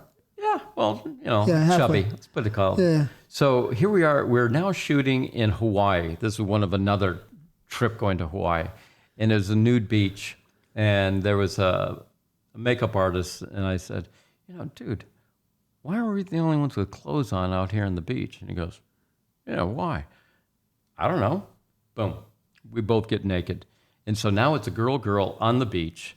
And I walk up to her with the camera, and she's looking big-eyed and stuff like that. And I said, okay, do your best. Let's see how hot your scene can be.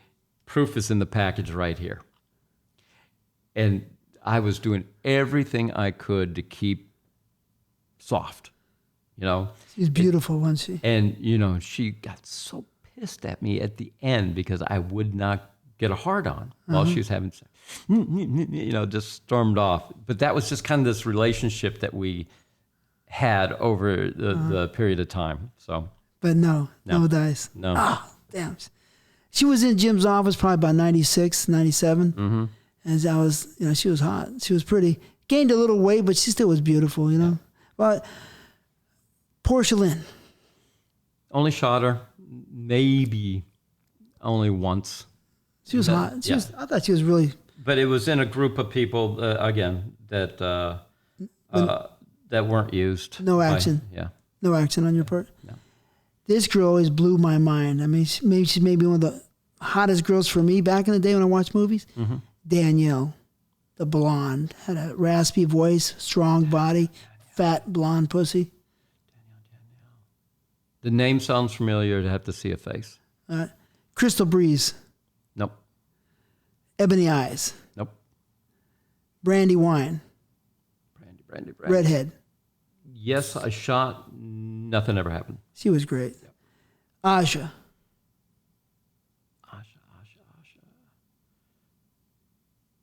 No. Britt Morgan. Oh, shot Britt many times. Hot. Oh, yeah. She's hot. Yeah. Her pussy is one of the only girls that I fucked that I could barely fuck because her pussy was so good, or whatever it did for me. Her whole package. She was unbelievable for me. I never told her that, but man, I was like, oh God, man. You remember her husband? Yeah, of course. Yeah, right. Because you guys became pretty tight, or he was tight with Jay. Yeah. Ken. Yeah, Ken. Right. Right. But he stayed divorced, right? Yeah. Around that time. But I know she was in Haunted Nights, right? And I worked with her in Haunted Nights. Yep. I think I worked with her twice, but both times it was just like, I loved her. You know? I did too. Well, I would like to have, but we never did. No. And it had something to do more with, because they had a relationship, or she was in a relationship, and I was friends with him, so I just wouldn't. But she would have. Maybe? If it presented itself, yes. She was sexy. Yeah. She was great. Love her. Christy Canyon. Only met her a couple times because she was good friends with the Vogels, but never shot her. Gale Force. Uh-oh, I got some. Okay. And I heard she liked to play. Okay, she did. Never played with her, but some of the stories is that God, I don't want to say this. Anyway, I'll be as PC as I can. I've seen other women who really just did everything, and then I've only seen a handful of people who just laid there and did nothing. Okay? And it could be just the situation that we were in or shooting, whatever like that. So it was not one that I had one of those, I'll always remember this. But what I did the next time I saw her was the current relationship she's in right now, and she was directing. And I'm shooting for them. But hold on. So you just want to confirm she was laying there not doing anything? She wasn't one of the most active when it came to sex. Like I said, what I've shot the few times that I had shot of her. So it wasn't the most positive. But I didn't end up shooting for her, and she was directing.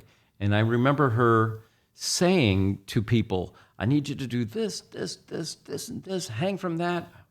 I'm looking at her going, but you wouldn't have done any of that stuff. And I'm from the school of, I would never ask you to do anything that myself I would not do. If I can do it, then you should be able to do it. Okay? So here I was thinking, why are you asking, and why are you so getting in people's faces, male performers' faces, to do this and do that. I'm paying for that. Why is that not working? Type of deal. I'm going, everything that I wouldn't want somebody to be saying to me if I was being confronted that way. And then the final piece of it is this location we were at just had all sorts of issues with it, stuff like that. Made it a very difficult shoot. And I just remember seeing her standing at the top of the stairwell, and we had already called rap, and she just pees down the stairs. This is what I think of this place. Pees? Yeah. Takes a piss on the place? Yeah. Are you serious? Yeah. And I'm sitting there going. She gets naked and just pisses. She just pulls it up and just, squirts down the stairs, and I'm going. Whoa! What? That doesn't make. Yeah. That's strange. Huh. Yeah. Wow. I work with her. I remember she was pretty, right? Back in the day, she was a pretty girl. Yeah. I saw her the other day. She still looked pretty. She's got to be 50-something years old. Yeah, no. 54, probably. Yeah, dark hair this time, but before it was all blonde. Yeah, but I worked with her a couple times. She was good, but man, maybe, you know how it is sometimes. Mm-hmm. Sometimes the actors, the chemical reactions, And like I said, and that's what it could have been on the times shooting with Charlie. That it was just not her best game. Right. Yeah. Heather Hunter.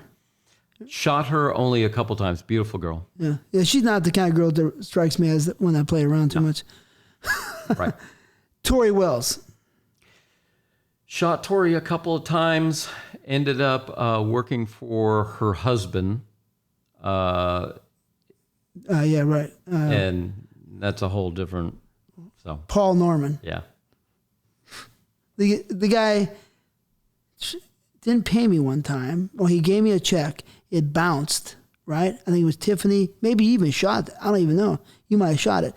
And Tiffany gave me the address, so I banged on his door at 6 a.m, right? Or 6:30. I said, you owe me money. He was pissed out. Interrupted he gave me cash. That was the last time I saw him, right? But hey, I guess I was that guy. I don't know. No, it happened a couple of times to me too. Yeah. But he didn't like me popping up in the morning, banging his door down. Gina Fine. Gina, what an amazing person. You know, never did, but I was always in awe of her. She was one that had that very strong attitude to her and stuff like that. I just remember one time she had a red dildo about like that. She's just looking at me and she goes, "You want to see me make this disappear?" I go, "Oh, sure, whatever." Sits there and swallows it, closes her mouth, and then brings it out. I go, "That's amazing." Try it on me. But that's one that I wish I could have. I thought that would have been a lot of fun to try, but it never presented itself. Yeah, I work with her a lot of times. Gina Fine, she's the original deep throater. I mean, she one of the originals. I mean, it took nothing to put down there. She's just looking at me, mouth closed, big cock down her throat. Yeah, brings it back up. She was cool. I liked her. Yeah. And one time I was you might have been shooting that for Jay. We were at a car inside the Track Tech. And I was in the Lee Strasberg Academy studying, the acting. So I was getting stronger with acting, right? And so the scene was so real, she couldn't take it, right? The dialogue part. She slapped me in the face, right? And she was like, because she was, didn't know that was so powerful, right? With the dialogue. I wasn't touching her or anything, you know what I mean? And she was like, "I'm sorry," right? But she was cool. She's wonderful, right? Great performer. Right. Good person, nice person.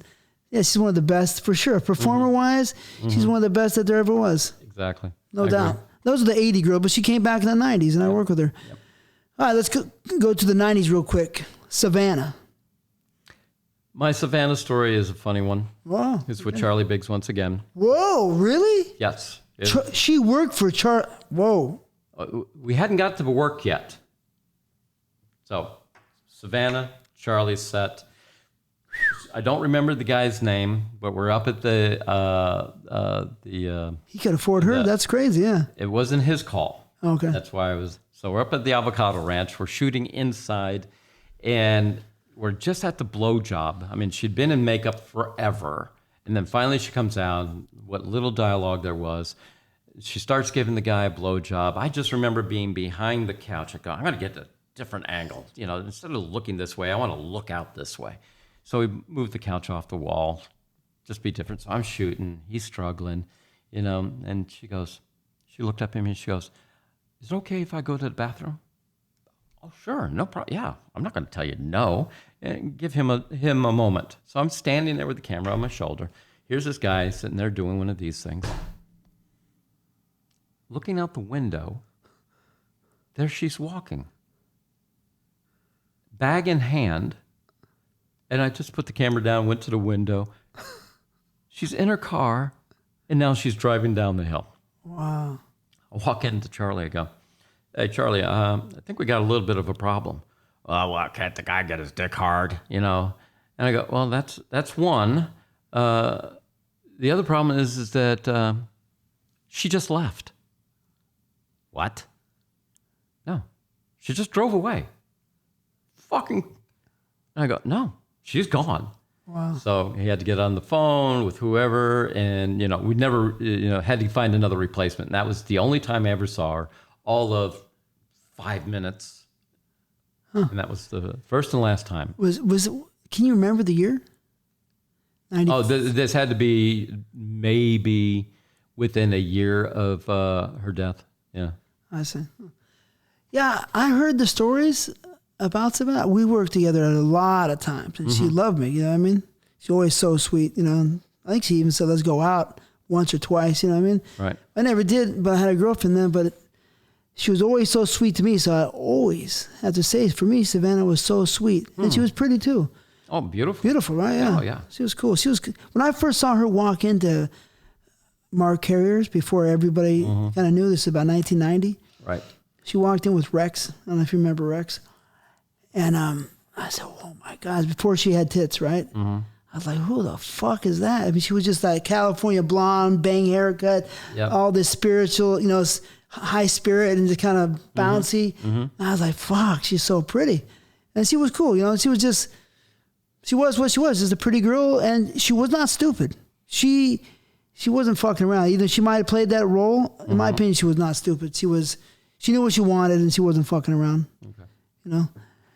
I mean, the guy can't get his dick hard, she's gone. Gone. Right? So she don't give a fuck. But, you know. Yeah. Anyways. Jenna Jameson. You work with her? I shot her many times. Here's 2 Jenna stories.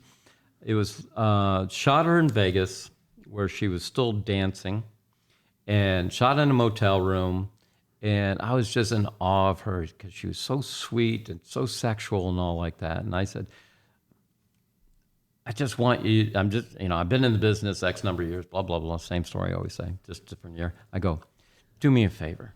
I know you're going to make it big, but never change, because you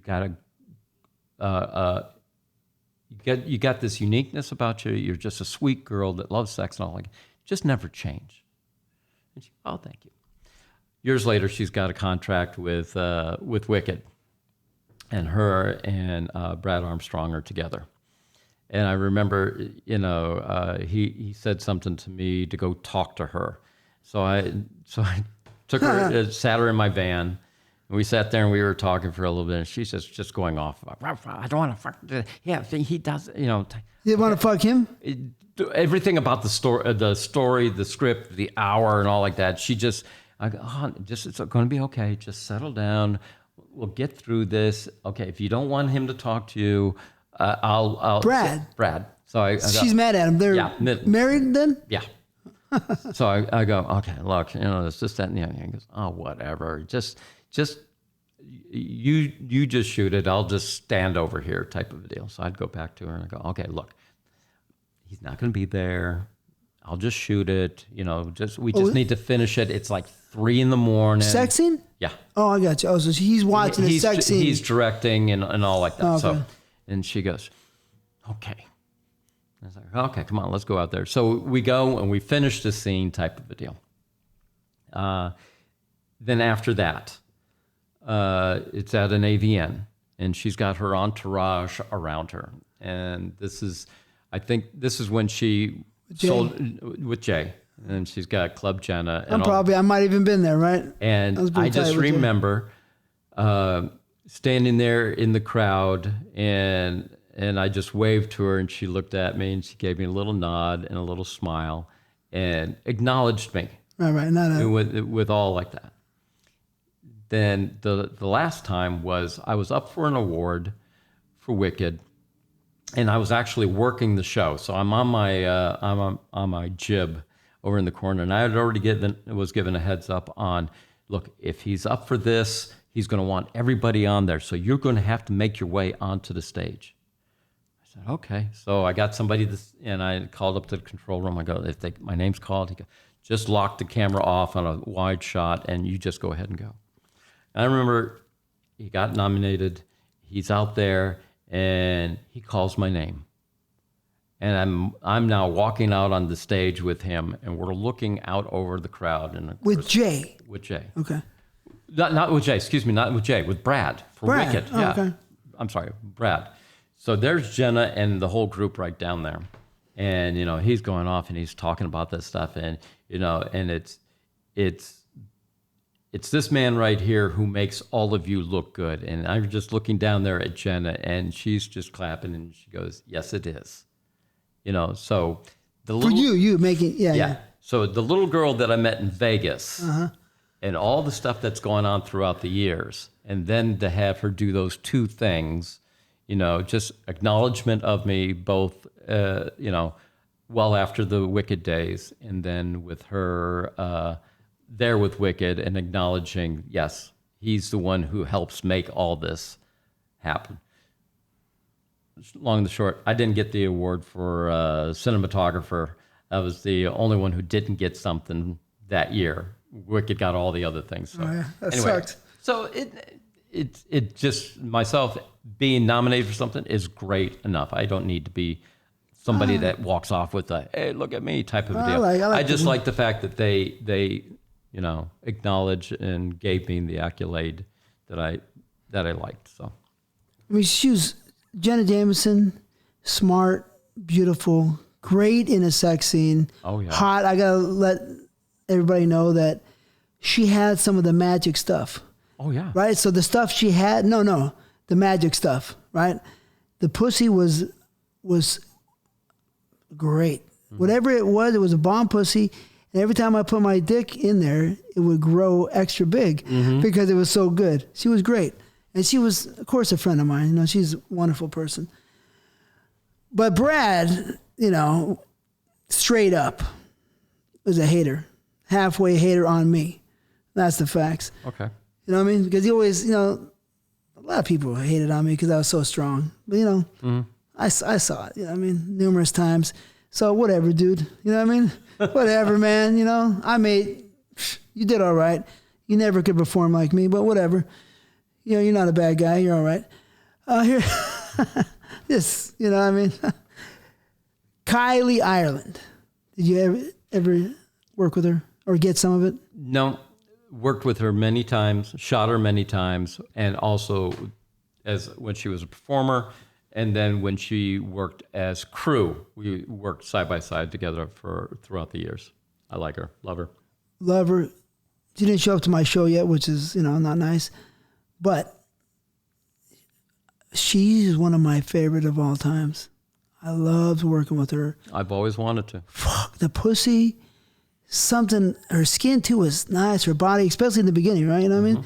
Because I didn't see her too much afterwards, after I started my own stuff, but I never will forget Kylie Ireland. She was unreal. Right. Love her. It's great. Tara Patrick. Only shot her maybe twice. It just didn't, you know. Beautiful. Beautiful. Incredible. Amazing actress as well. I mean, she could just, yeah. The power she has with people. She has a presence, but she's really good with dialogue and talking and just making you feel good. I seen her, you know, at the Vegas show. Right. Even me, you know, I work with her numerous times. Oh, TT, I love you, right? I mean, she was incredible. I think she got mad at me because I put her title, Tara Patrick, the Total Cum Guzzler, in my movie. So I think she got mad at me, and then her boyfriend tried to do something. I punked him out. But I love her. She was the fucking beautiful, and she was sweet, unbelievable. Yep. So Tara, I love you. You know, you're the one of the best ever. So beautiful. You're the only girl I ever shot pictures of that every single angle you looked perfect. And she's cool. I love her. You know, Brianna Banks. Nope. Yeah. Unbelievable. No. Yeah. I shot one of her first scenes, and I even jacked off the scene numerous times. Oh. And I don't do that. You know what I mean? Because pussy's crazy puffy pussy. So everything. You know, when she was Mirage and natural tits, forget about it. Yep. I mean, 10. Midori. Nope. Unbelievable. Great fuck. The sister of Jodie Watley, famous singer. She was unbelievable. Dominic Simone. My ex. Yeah. Right. You heard stories, I'm sure. No. I think I shot her maybe a handful of times too. Nothing else. No. She was pretty, you know what I mean? No, she chased me down you probably heard stories, chased me down the Warner Center buck naked with a knife at 3 a.m. Ah, right? Fuck. Burnt the apartment complex down over there in Canoga Park. Threw all my clothes on the fire. Yeah. But, you know, she was cool. Typical ex thing. Yeah. Janet jacked me. She was unbelievable. Yeah. Unbelievable. Great. Misty. Remember Misty? What was her name? Misty. She had the boyfriend, right? Yes. What was her? His name was it Chad? Chad. Yeah. But what's her name? Misty? Just straight Misty? I think it was. Just beautiful.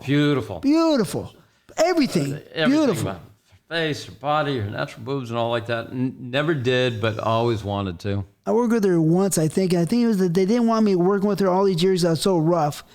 And finally, and I thought she was so beautiful. Finally, when I worked with her that day, I wasn't 100%. Of course, I did the job fine, but I was just like, this pisses me off. You know, because she was beautiful. Right. Loved her.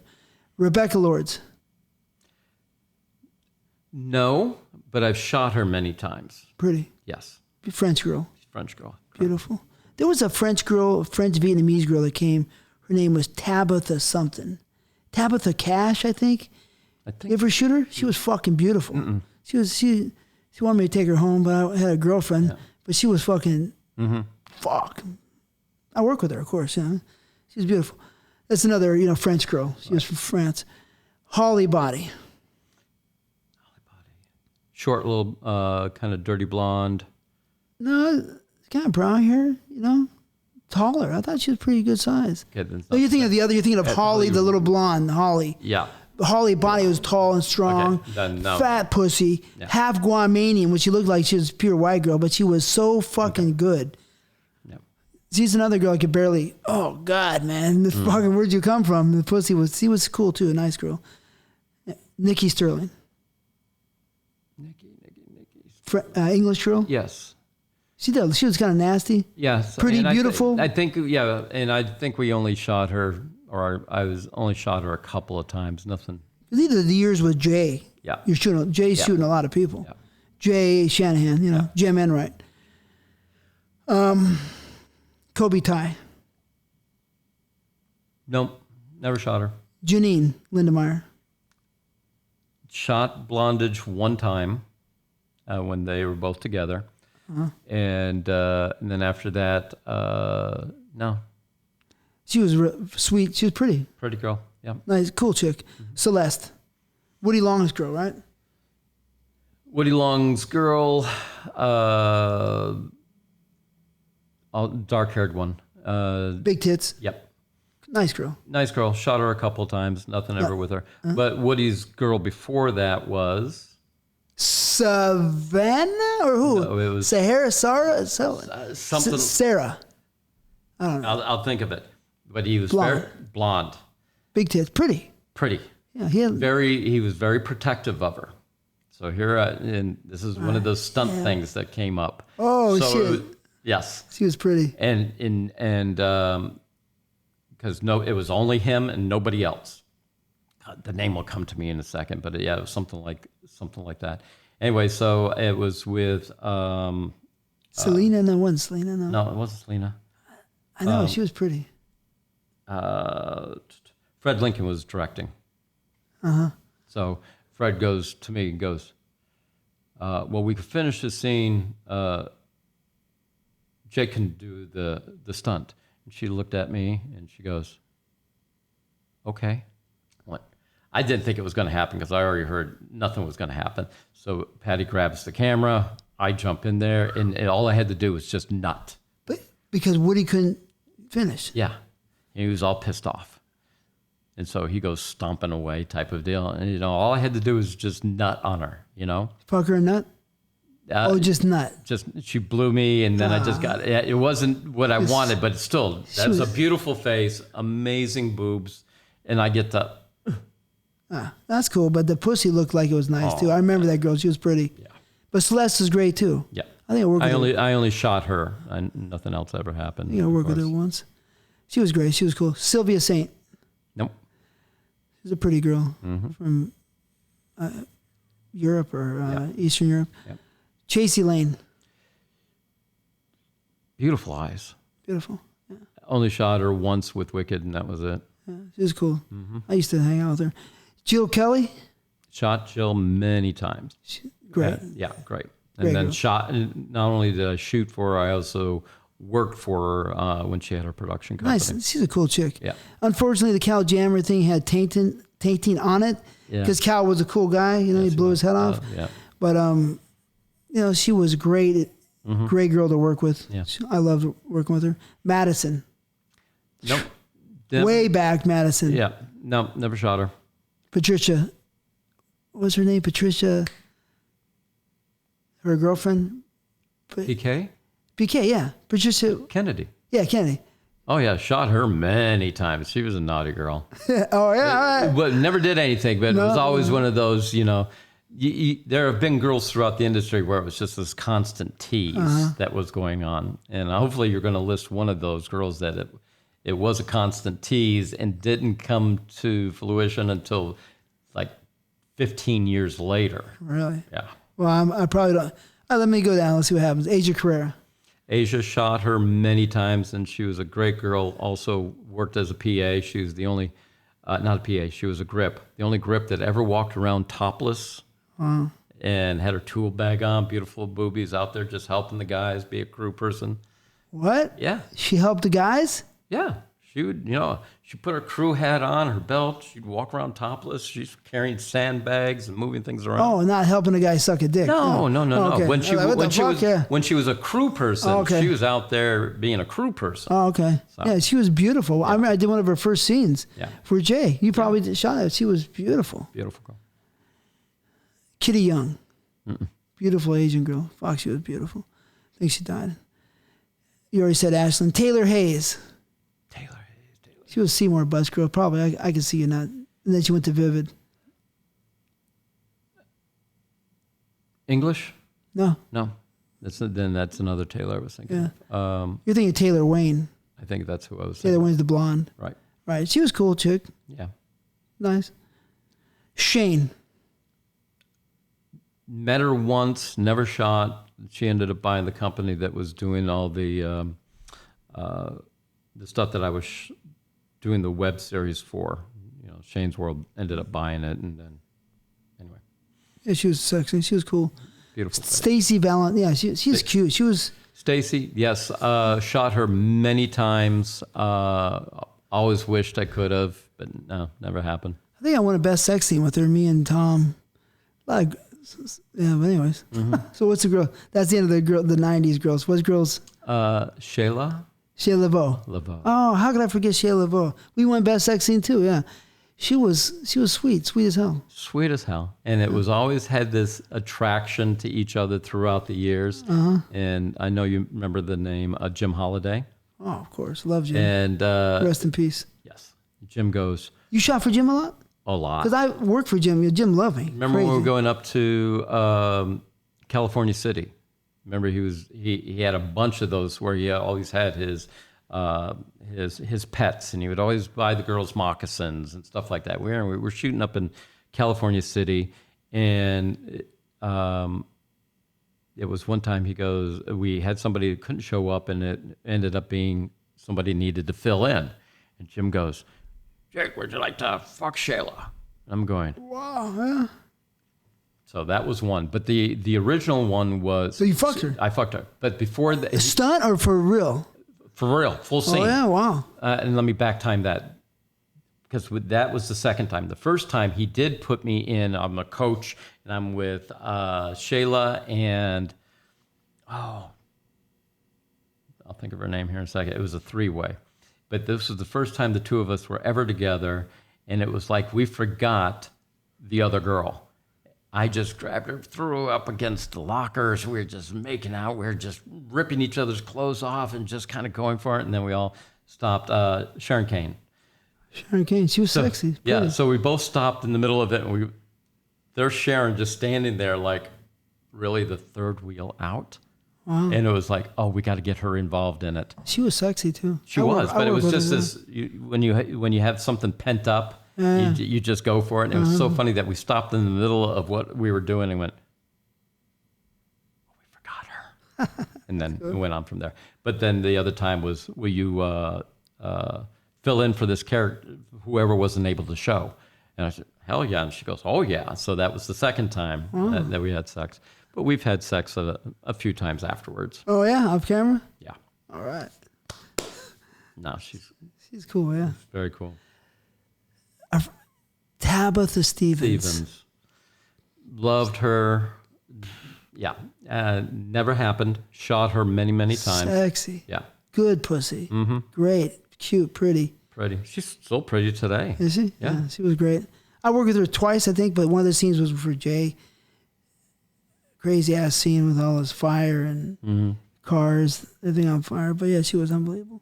She's great. So we forgot an 80s girl that we can't forget. Sharon Mitchell. Mitch, shot her many times. Just naturally naughty. I mean, she's sexy. And she actually, when she had just opened up AIM, I kind of felt that we were pregnant. And so we went to her, and she did a pregnancy test for us, my wife, and she was the one who confirmed that we were pregnant for the very first time. I remember that. Oh, really? And I didn't know that. So you have a child with Marley? Yeah, I've got two.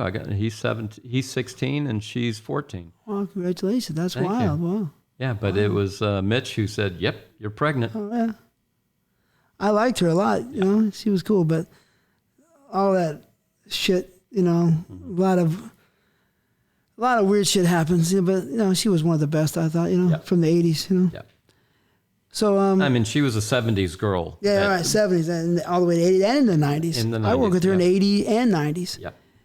But she was cool. I was a fan of hers. I mean, she was crazy body and the heat. She had great heat. She was great. Yeah.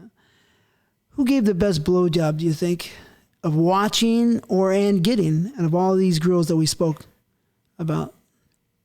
Debbie Diamond. We even did a.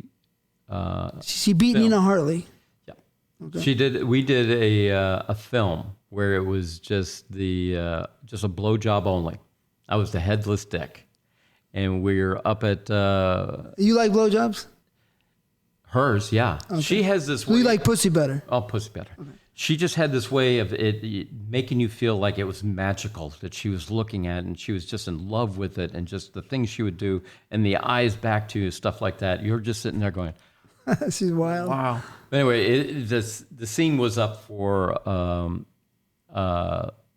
some sex award. That it was just like 15 minutes worth of just this blowjob, nutted all over her face, and she just drips, just goes under the water and just slides out of frame. And all it was my cock the entire time. Really? Yeah. Huh. But she was good. Yeah, Debbie Diamond is one of the best of all time. Mm-hmm. I mean, she's great.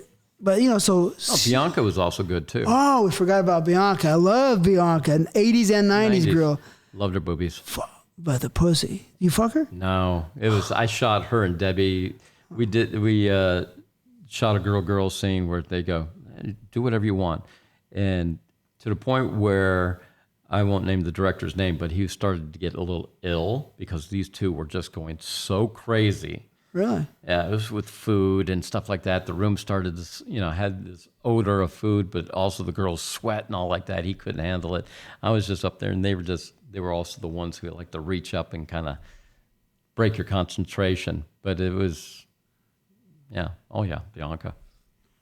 Great. Unbelievable. Mm-hmm. Love her. Mm-hmm. Loved the stuff, the pussy.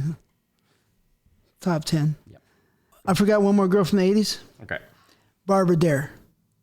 Barbara, shot her a handful of times. Beautiful girl. Never did anything with her. Oh, she was fucking hot, huh? Oh, yes. Okay, so let's, so who had the best body, do you think? You said the best blowjobs, Debbie Diamond. Who has the best body? It depends on what you want to call the best body. The best set of boobs, the best, just, the shape of the body, but there's been so many of them. And I love women regardless of size, color, or anything like that.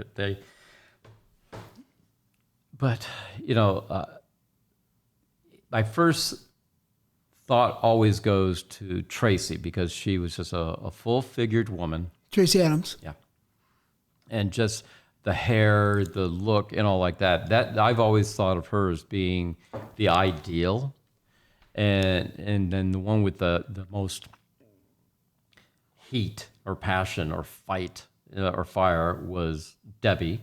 And then she's not a joke. Debbie Diamond is not a joke. And then really the only real redhead, and there's been many throughout the industry, but the only one that stands out is the obvious one, which is Tiff. I mean, she's real deal. Real deal. So that's kind of that. But I mean, there are other ones who just have phenomenal bodies.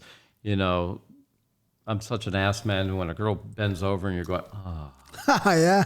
Look at that. That is, it's so, look at all, there's been many of those, but outside of the visual that you like, the full packages have to be all the combinations, the look, the attitude, and just the sexualness that they have. And those were the three, I would say.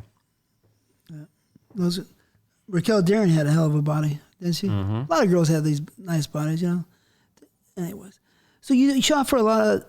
How many directors did you shoot for over the years? A lot, or cause I know there was always Jay and Charlie, but was it a lot? There was Jay, Charlie. There was Fred Lincoln. There was Jim Holiday, Ron Jeremy. I mean, once I came over from Arizona to California, Ron was doing all the directing for Leisure Time. Yeah, for Jim, not Leisure Time. He was doing his Leisure Time thing, but Ron was directing for Jim. South. Yes, okay. And we'd be traveling to. We'd meet over at Norm's. Everybody would have to meet at Norm's, and then we would caravan down to Orange County, and so we'd meet over at Orange County, only to have Ronnie stand in the middle of the street directing traffic. I go, Ron, why are you directing traffic? The most known person in the world.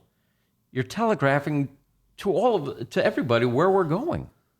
So there was that director. Then there was the Paul Normans. There's the Stuart Canterbury's.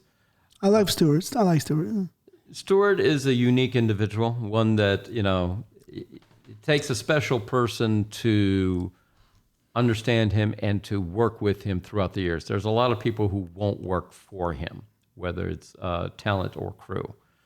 They'd rather just skip it and move on to the next, Well, he shot me in one of the first scenes, so I'm one of those guys, loyalist. Right, and then there's all the directors from Wicked that I was with, because I shot Wicked for like almost 10 years, and then there was the Penthouse time frame, shooting through Penthouse for another 8-10 years. A lot of people. Who's the best director you work for?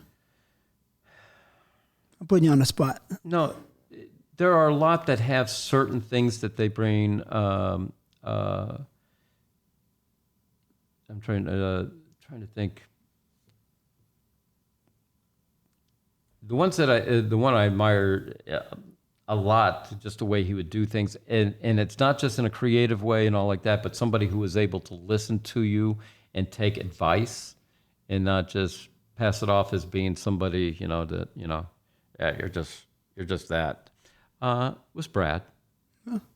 I mean, he wrote his scripts, he set designed, he did all the stuff, but I would come to him with ideas or suggestions and stuff like that, and he would take it in consideration and go, no, you're right. Because we're on a big set, and it was just not going right. There was nothing about it that was going to happen, and I felt like we were going to force it.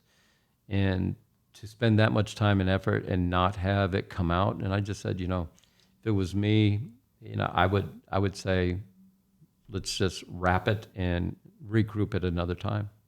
And he actually did it. He said, okay, we're done. And everybody was, no, let's just finish it. And so he wanted to be true to the art and wanted to give the company everything that he said that he would deliver. So he's the best, maybe? He's one of the top that I've worked for. I enjoy working with Jonathan Morgan. It's the same thing. Very creative. Very So people that understand the art, the art of directing, and what it takes both in front of and behind the camera and stuff like that, I appreciate those type of people and how they do it. Yeah, I heard. Brad went pretty hard, didn't he, for those for Wicked? Yeah, oh, I respect it. I just don't respect kind of weird, vibe. But I respect him being a serious person. Mm-hmm. I'm not a hater. I'm a congratulator. Congratulations to him and his success. You know what I mean? So that's interesting. Okay, Jay Shanahan. Jay was great at what he was doing. The amount of stuff that we were able to do in one day is always impressed me. Because we'd be doing the shoot 2 days shooting 10 scenes and 2 movies, that type of deal, 5 days. It was hard work, but we got it done. And, of course, Jay was a huge part of my career, you know what I mean? So Jay is very important in my life, you know what I mean? I love Jay, and I wish him always the best. Did you go to Spain with us? No. So the only places I traveled was Paris, Budapest, Brazil, and that was about it. We were in Spain in Ibiza shooting, and he didn't feed us, right? And we're stuck. And him and the cameraman are drinking. That's right. The other guy was a cameraman, the hair guy, the guy with little dreadlocks. The white guy. That's Matt, right. Yeah. So they were drinking and not giving us food. I swear to you, I was looking at him, and I love Jay. Mm-hmm.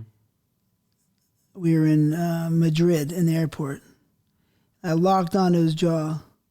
You know what I mean? Mm-hmm. I'm glad I didn't. You know what I mean? But I swear to you, I was this close. Fun hitting him. I have a nasty punch, you know what I mean? I would have felt bad probably, but then I was so pissed off at that trip. Anyways. Oh, I would be too, not getting fed. Yeah. It was great. You know, I mean, it was just like, you're drinking, but I'm hungry. You know, you're in Spain, it's hard to get around. In Ibiza, you know, it's not, you know, it's off season. So 1997 or something. Yeah. No, I dislike when you have a director who treats crew and cast differently than he does himself. So, you know, when you order pizzas for the masses and then you go out and have, or you have food brought into you that is different than everybody else, you kind of go, I don't even think he was eating food. I think they're just drinking. I mean, yeah, I'm just talking about a totally different totally, director. yeah, you're right, yeah. Kind of like, totally. Ain't cool. But of course, love Jay. You know, I'm glad I didn't punch him. You know what I mean? That would have been ugly. So, I mean, we worked together a lot of times. How many times do you think we've been on a set together? 100, 200? Easily. Yeah. Right? A lot, right? How many times we had Avocado Ranch? I know. I mean, forever. Because I was there with so many of the shoots, right? Correct. With Jay especially. That's why Jay's so important. Mm-hmm. Jim Enright, yeah, you know. So, but 100, 200, 300? Easily. Throughout those years, yeah. And then you were saying there's one scene you brought up earlier that I did. Oh.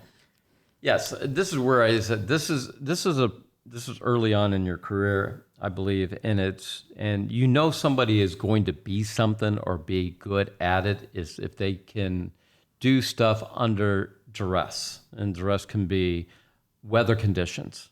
In this particular time, it was very cold outside. None of us really wanted to be out there, but the weather turned. We're there, and here we are shooting on a tractor. You know, in the adult, you don't just go to a bed because anybody can have sex on a bed. But you want to put yourself in situations that are unique where people go, I always thought about it, but I thought it would be too hard to do that. So here you are on this trailer, on a tractor, and you're just going at it. And I'm touching it. I think, fuck, that shit's cold. The scene got too extreme where we had to take it inside. And then the person that you were working with, she wasn't feeling the best. And so, but here you are, you're going at it, and from what I remember, we're in a reverse cowgirl position. We're 3/4 of the way through the scene, and she just had this look to her like she wasn't feeling that good, and you know, I'm thinking, this is not going to end up well, type of deal. And next thing you know, I don't know if she said oops or something like that, but some indication was something happened, and she got off, and she was so apologetic because she actually took a dump on you. And there you are with a hard-on, laying on the cold ground, covered, and you basically said, oh, it's okay. And, you know, she excused herself to go take care of her business, and there you were. And, you know, so towels came in, cleaned you up, you know, all like that. And then she was able to finish the scene. But I'm just sitting there going, that takes a special individual, not only to be outside in the elements, then come inside dealing with the elements. So. I want to bring up his point, because a lot of people think I'm an egomaniac, which I'm not really egomaniac, only when the people said that I was so strong, right? Mm-hmm. And, you know, and I did work against everybody and pretty much smashed everybody side by side. And I don't care who they were. They didn't want to work. A lot of guys didn't want to work next to me, especially when I got more skilled, you know? Sure. But we want to let people know it's not that easy being a performer on a big set with a lot of people watching, possibly with a girl that you're not into. Mm-hmm.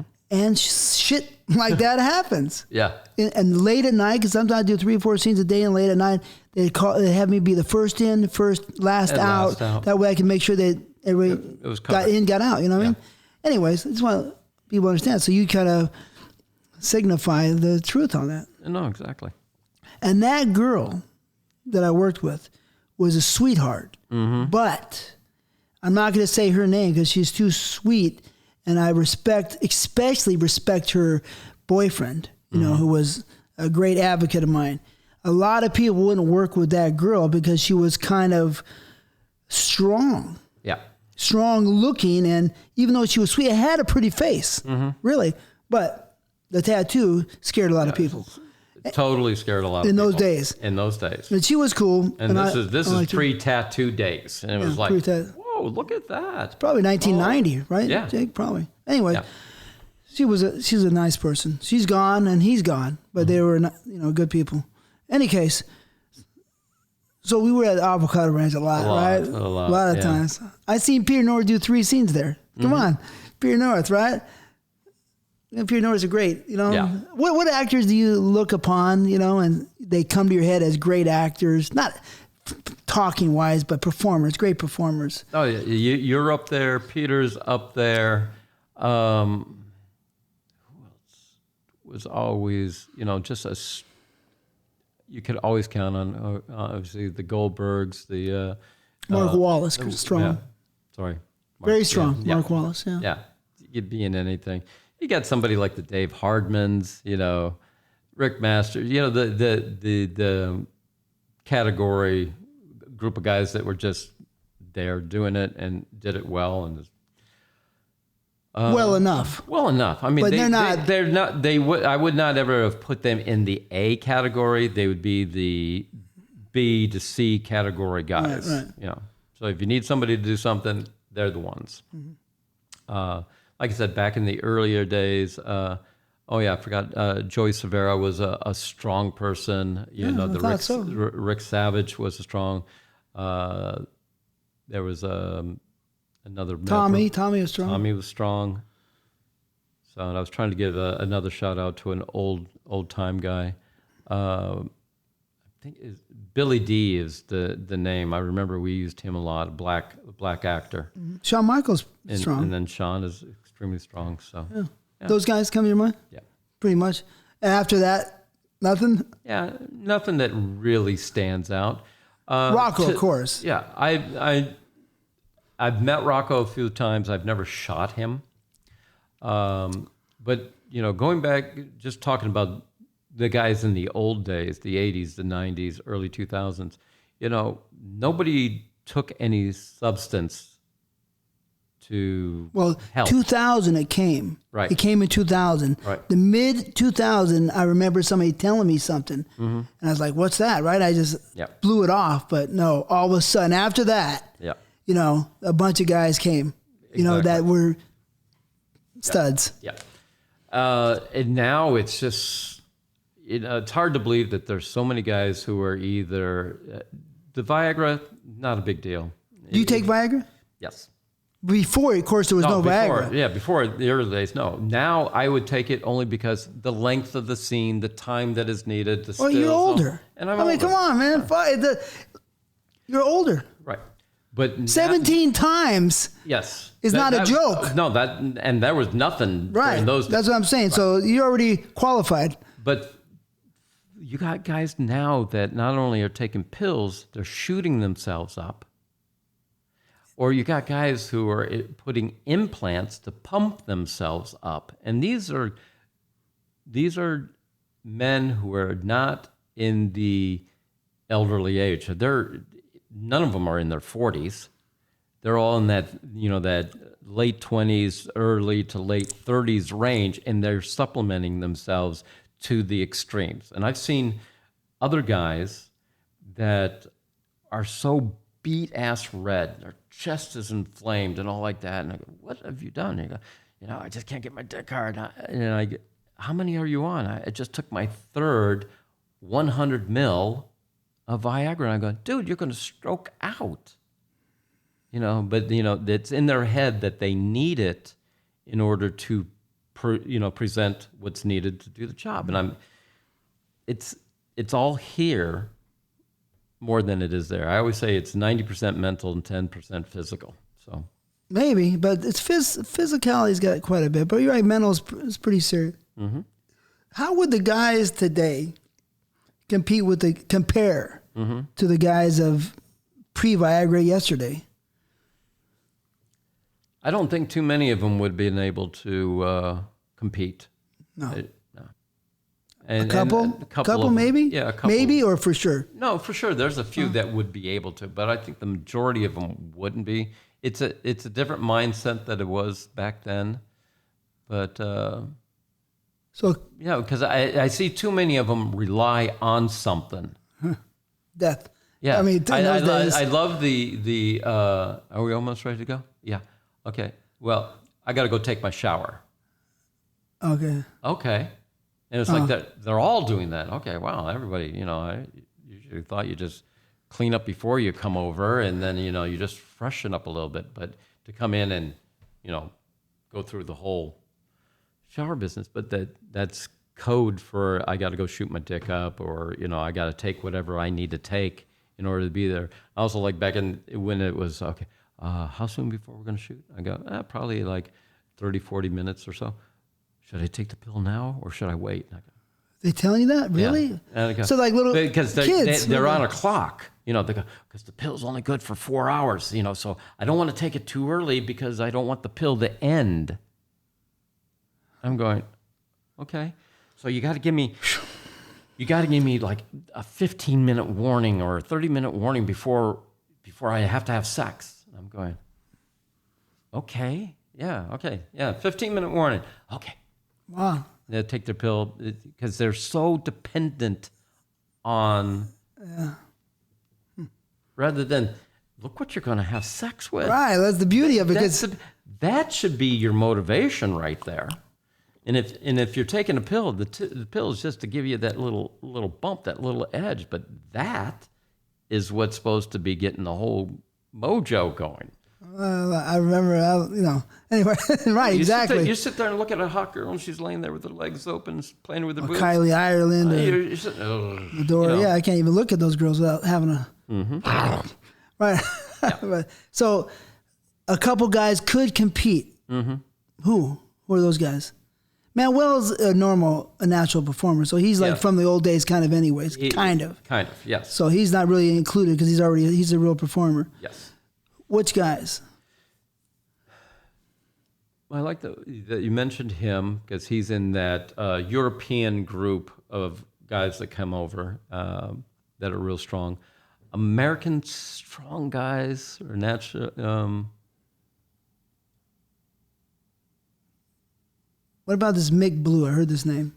Again, I put him out there he's a European. Okay. Mick, he's phenomenal. He's good. He's strong. But I'm is he natural in that? As far as I know, yes, he is. Really? Okay. Yep.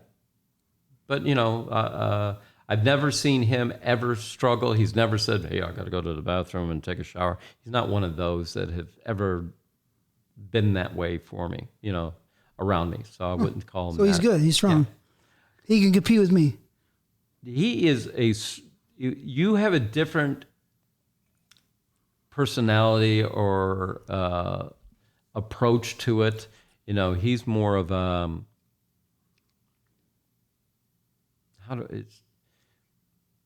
he's not as aggressive as you are in a sex scene. You will power your way through the individual. You'll come in hard and go hard through the whole thing. He's more the subtle little, and then ramp it on up to something. So he comes in softer and goes out hard. What I love about him is always when it comes time for his pop shot, he has a formality that he goes through that's very unique to do. So I always found that to be what's that? The way he rubs his chest. Oh, okay. To get him to come. To get himself to go. Yeah. Or, myself, when I'm performing, all I have to do is just look in the girl's eyes and I just say it one time. I want you to go. Oh, that's it. Yeah, I don't need give me permission to come all over you. Come all over me. Right. It's just like me and Al used to count down. Me, Mark, too. Right, let's go. 10, 9, 8, 7, 6. Yeah. But I don't know. Those days gone, guys like that? Yeah. I liked when you said the countdown because our friend Ron, would always say, just count to 25. And I he'd be telling me this type of deal, and I go, okay, 1, 2, 3, 4, 5, 6, 7, 8, 9, 10. He goes, stop that. Count slow. I always would fuck with him. Then again, everybody would fuck with Ronnie. Everybody loved him. But me and Alan used to always count it down. But yeah, I mean, that was probably from Ron. You know what I mean? Not from me. It's probably from Ron. Yeah. I might have heard Ron say that, or I said, I can do that. Right? Yeah. Anyway, so Mick Blue could compete with me or not really? Yes. I think Mick, Manuel, who's the other one right now? Again, another non-American. So no Americans can compete with me, really? No. Okay. Nacho is great, of course. Yeah. Nacho Vidal, right? My brother. But anyway, all right, so that's interesting. So that's pretty much where it is? Yeah. So let me ask you a serious question. Okay. People getting paid money. Mm-hmm. Stefano came back, getting $1,000. I've heard bigger money than that. $1,500, $1,000. 15, 18 for a guy. Yeah. For a guy. Like, I mean, I'm not what I once was, but maybe it wouldn't take long for me to get back to myself. Mm-hmm. I'm surprised at the dollar figures that are being paid to males, and they're the so-called contract boys. I kind of in some way I'm always thinking they're getting paid by the inch, So a lot of these guys have got some size to them, and so that's why they're being paid the way they're being paid. Mm-hmm. Manuel's told me he gets paid a lot of money. Mm-hmm. God bless him, you know what I mean? Right. Could I come back and make money as a performer? I don't see why you wouldn't be able to. Could I do well like I did in the past, or am I just way too old, do you think? No, but you know what I mean. I was a beast as a youngster. And do you think you were less than a beast? A little bit, yeah, a little bit less after, Yeah, I like the analogy about the two bulls sitting up on top of the hill, and the young bull go, let's run down there and let's go fuck them all. Or go fuck something. He goes, why don't we just take our time and just, fuck them all. And just fuck them all, I don't think age, okay, I'm 63, and I don't think I am that much different than I was 20 years ago. Can I say that? Am I ideal? I want to finish before I hit 70, so I think I could still do it, okay? And I don't think I'd be as strong as I am now at, let's say, 69, okay? Uh-huh. And I think that just age has all that to do with it, so. And you are 52. Oh, when I was down in Brazil, I was knocking them over at 50. I mean, my partner at the time got me for my 50th birthday, brought 5 girls in and said, happy birthday. And we had big screen going on, and there was a scene that was going on, and one of the girls that was sitting in the room saw the scene and went, no. And she leaves. So there was 4 girls. And he goes, no, it's got to be 5. So he calls up another girl. So I'm going through each one of the girls. And then finally this one shows up, and I'm looking at him. Where the fuck did you find this? Some of those girls in Brazil. This girl ended up being, she was, it was the Olympics that was over, was it in Greece? I'm trying to remember which Olympics it was. Anyway, so she was the face of Brazil at the time. I mean, she was just stunning. Some of those girls, yeah. And so she was the last one that came in, and I'm looking at, I already did 3 other girls, and 2 girls came in at the same time. One of the girls had to go out to go get the other girl and bring her in. So I got these 2 girls at one time that were just phenomenal. And she only had 1 hour. And I'm just going at it. I'm having a great old time. And the one girl goes, you got to come soon. I'm going, no, I don't want to come yet. I don't want to come. I don't want to come yet. Nobody wants to fuck that long, do they?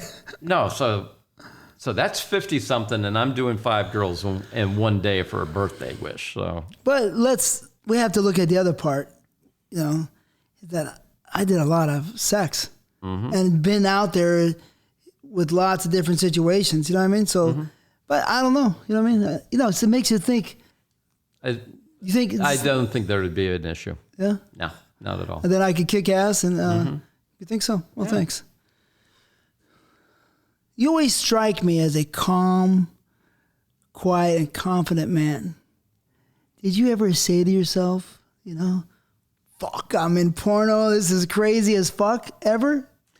I've done that a few times, and I joke around when, I tell people I've been in the business for 39 years, followed up with, I'm not really sure if I'm really going to make a career of it yet. I'm still kind of weighing my options, but now, when I got in and I knew I was in, I knew I didn't want to leave.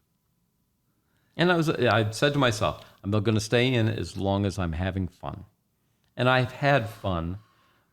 Granted, there was those lean years when everything tanked, and but I believe that it's going to come back, and it did, and so it's interesting. It's like the stock market almost. Yep. But I mean, it's a beautiful place, right? I mean, just like I owe everything that I have right now to the adult industry. Me too. From how I got here to who I ended up with the people that I've met, the relationships I still have.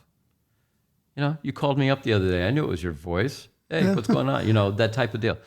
You didn't know my number. You just knew my voice. Yeah. Oh, yeah, that's cool. Like we hadn't seen each other in a long time. Unfortunately, is at an event where somebody that we both knew and loved passed. Yeah. Twice. Yeah. That's the only time I saw you, really, right? Bill Margold and Jim. Right. Yeah. Two great guys.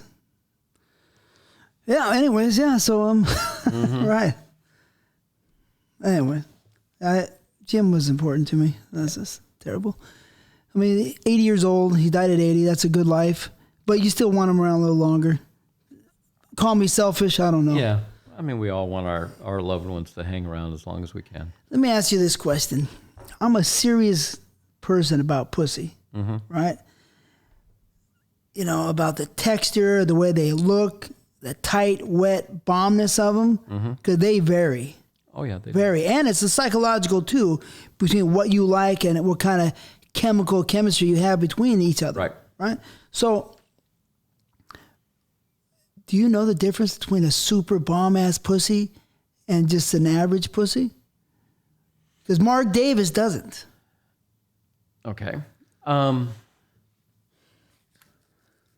This is how I sequentially go through a girl. Eyes, smile, hair, ass. Okay. And I sequentially go. And so when I see somebody with pretty eyes and then have a conversation, she has a smile that just lights up and just, like that, and turn around and go, oh, damn. Okay. That's where I kind of go with it. Now, when you're in a situation and your things are going along and you just go down and you feel it for the very first time and you know that it's just wet, then to me, everything is right. But if it's dry, when it's dry, you're sitting there going, okay, something's not happening, And it could be it was her very first time, she's nervous and all like that, but if it's somebody who's been around for a while and she's sitting there, hey, give me the lube, will you? You're going, okay. Yeah, you kind of know the difference, and there's some that you kind of get in there and they go, oh, you can't go too far. You can't do that, the whole Heisman business where they're, but then there's ones you could just get into and you go, oh, wow, this is going to be good. Okay, back to work. Get your head here where you're supposed to be. It's not all about your enjoyment because we're doing it for them, that whole thing. Every once in a while, I let myself kind of go back into the moment of, oh, this feels so good. Damn. Okay, back to work. So you know the difference between a bomb-ass pussy and not.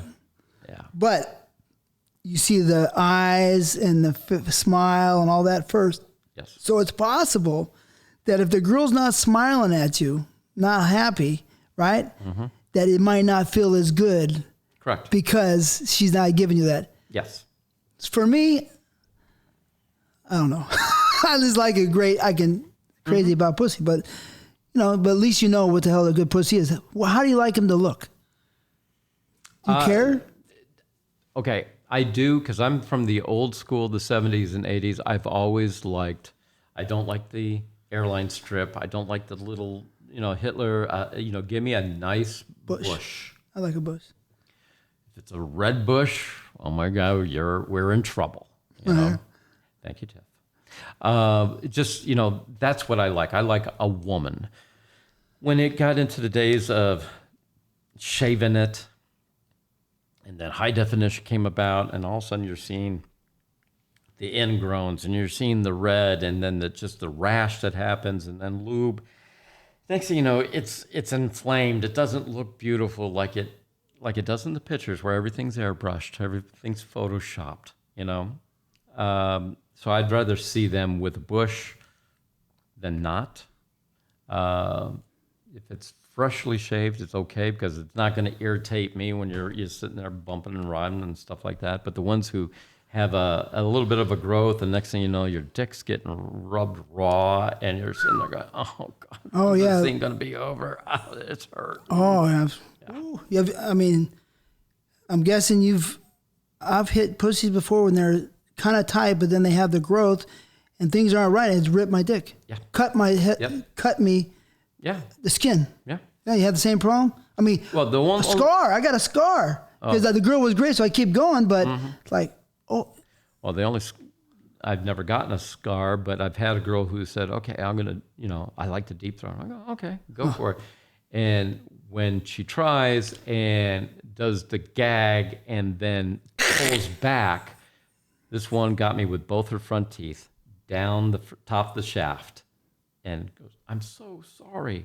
And this is moments into the sex scene, and now I have to push through the entire scene, and all you're seeing is this red double tooth mark going down the top of my cock, and I'm going, but I was so, when I'm focused in it, I could focus and get through all the pain, and then afterwards it's like, fuck, this hurts. Oh, why'd you do that? Why'd you say you could when you really couldn't? So I know exactly what you're talking about. Mm-hmm. I had a situation, but I don't want to bring it because it's too deep, but Tiffany Meeks ripped me in a crazy situation where I had to do 30 girls right before I had to do the 30 girls. It was rough. Oh, yeah. For a gym. Tiffany was good. For Jim Holly. Tiffany Meeks. We forgot about Tiffany Meeks. People love Tiffany Meeks. I like her. She's a cool chick. Mm-hmm. But she ripped me in that scene. And we'll leave it at that. Yeah, we'll leave it at that. She's cool. Of course, she's good, But how much drug use have you seen on the set? I found it very interesting that, because I'm not one who's ever used drugs, I've never smoked, I barely drink, I'll sit and have a beer with somebody and all like that. If you're not aware of it, you don't see it. And now I was told, and just because I thought I knew Charlie as well as I thought I did, Charlie was heavy into cocaine, and really? a lot of his dealings had to deal with that. And I'm going, I never saw any of that. I never saw it, but dealings, what do you mean dealings? Hey, we could do a little of this, and here's a little money. Or we could do a little bit more of this, the trade of. I'm sitting there, really? The trade of, for the money, for the girls? Yeah. Yeah, they would, I'll just do that for the coke. That's fine. I'm sitting there, they'll do the scene? Yeah. I was unaware of a lot of that. Really? Well, he was sly like that, huh? Yeah. And I'm just sitting there going, okay. Wow. So if you're not aware of it and you're not somebody that's into it and all like that, you don't see it. So he would do it too? Yeah. Huh. But he would make money? Yeah. Huh. That's interesting. It's a free world. I mean, people can do what they want, really. Exactly. But, everybody's of age, so everybody's can do what they want. But that's interesting. Huh. I never saw it, but so... So in the early 80s, where they're talking about there's the guy who's going to sit there and pay you, and he opens up the briefcase and there's full of money, and there's the line of people who are standing there. Yeah, I was part of that. I stood in line and waited for the guy to sit there and go, what'd you do, camera? Okay, boom, boom, boom, boom. How many days did you work? Oh, boom, boom, boom. Type of deal. Mob guys. Yeah, that was there. Yeah. But I never saw, here's briefcase with money, here's briefcase with Coke in it. You know, which do you prefer? What form of payment do you want? But it was there. I never saw it. But you never saw the girls doing it? Guys doing it? Dino did it. That's a rare occasion, whatever. Yeah, but you know, did I ever see anybody take a bump and then walk on the set? You know, no. I never saw it either. And that people think, people say, oh yeah, TTBoy must have did a lot of coke to be able to do that much. Here's the story. If I ever did coke on a set, I would never be able to do the job. Factual. You know what I mean? It would be impossible for me. But I don't think that Mark Davis says he had performed while on coke or coming off coke. But I don't know anybody that really could do that. And I think a lot of people knew, whether they knew of me or knew about me or was told, you know, I don't care what you do. You know, nobody's ever offered it to me, you know, type of deal. So it was just nothing that was in my line of sight through all these years.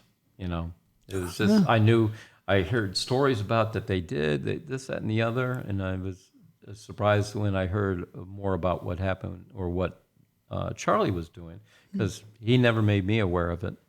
Yeah, I never saw drugs ever. I never saw any drugs. Marijuana, of course, weed, but I never saw drugs ever, ever on a set. So either they knew that I didn't do it and they fucking hid it from me, right, or it wasn't there. Right. Which I'm guessing it had to be there somewhere. You know, because you can feel the girl's skin sometimes. Some girls probably doing meth, you know what I mean? Yeah. It feels kind of sweaty and plasticky when they do it. But I never saw it.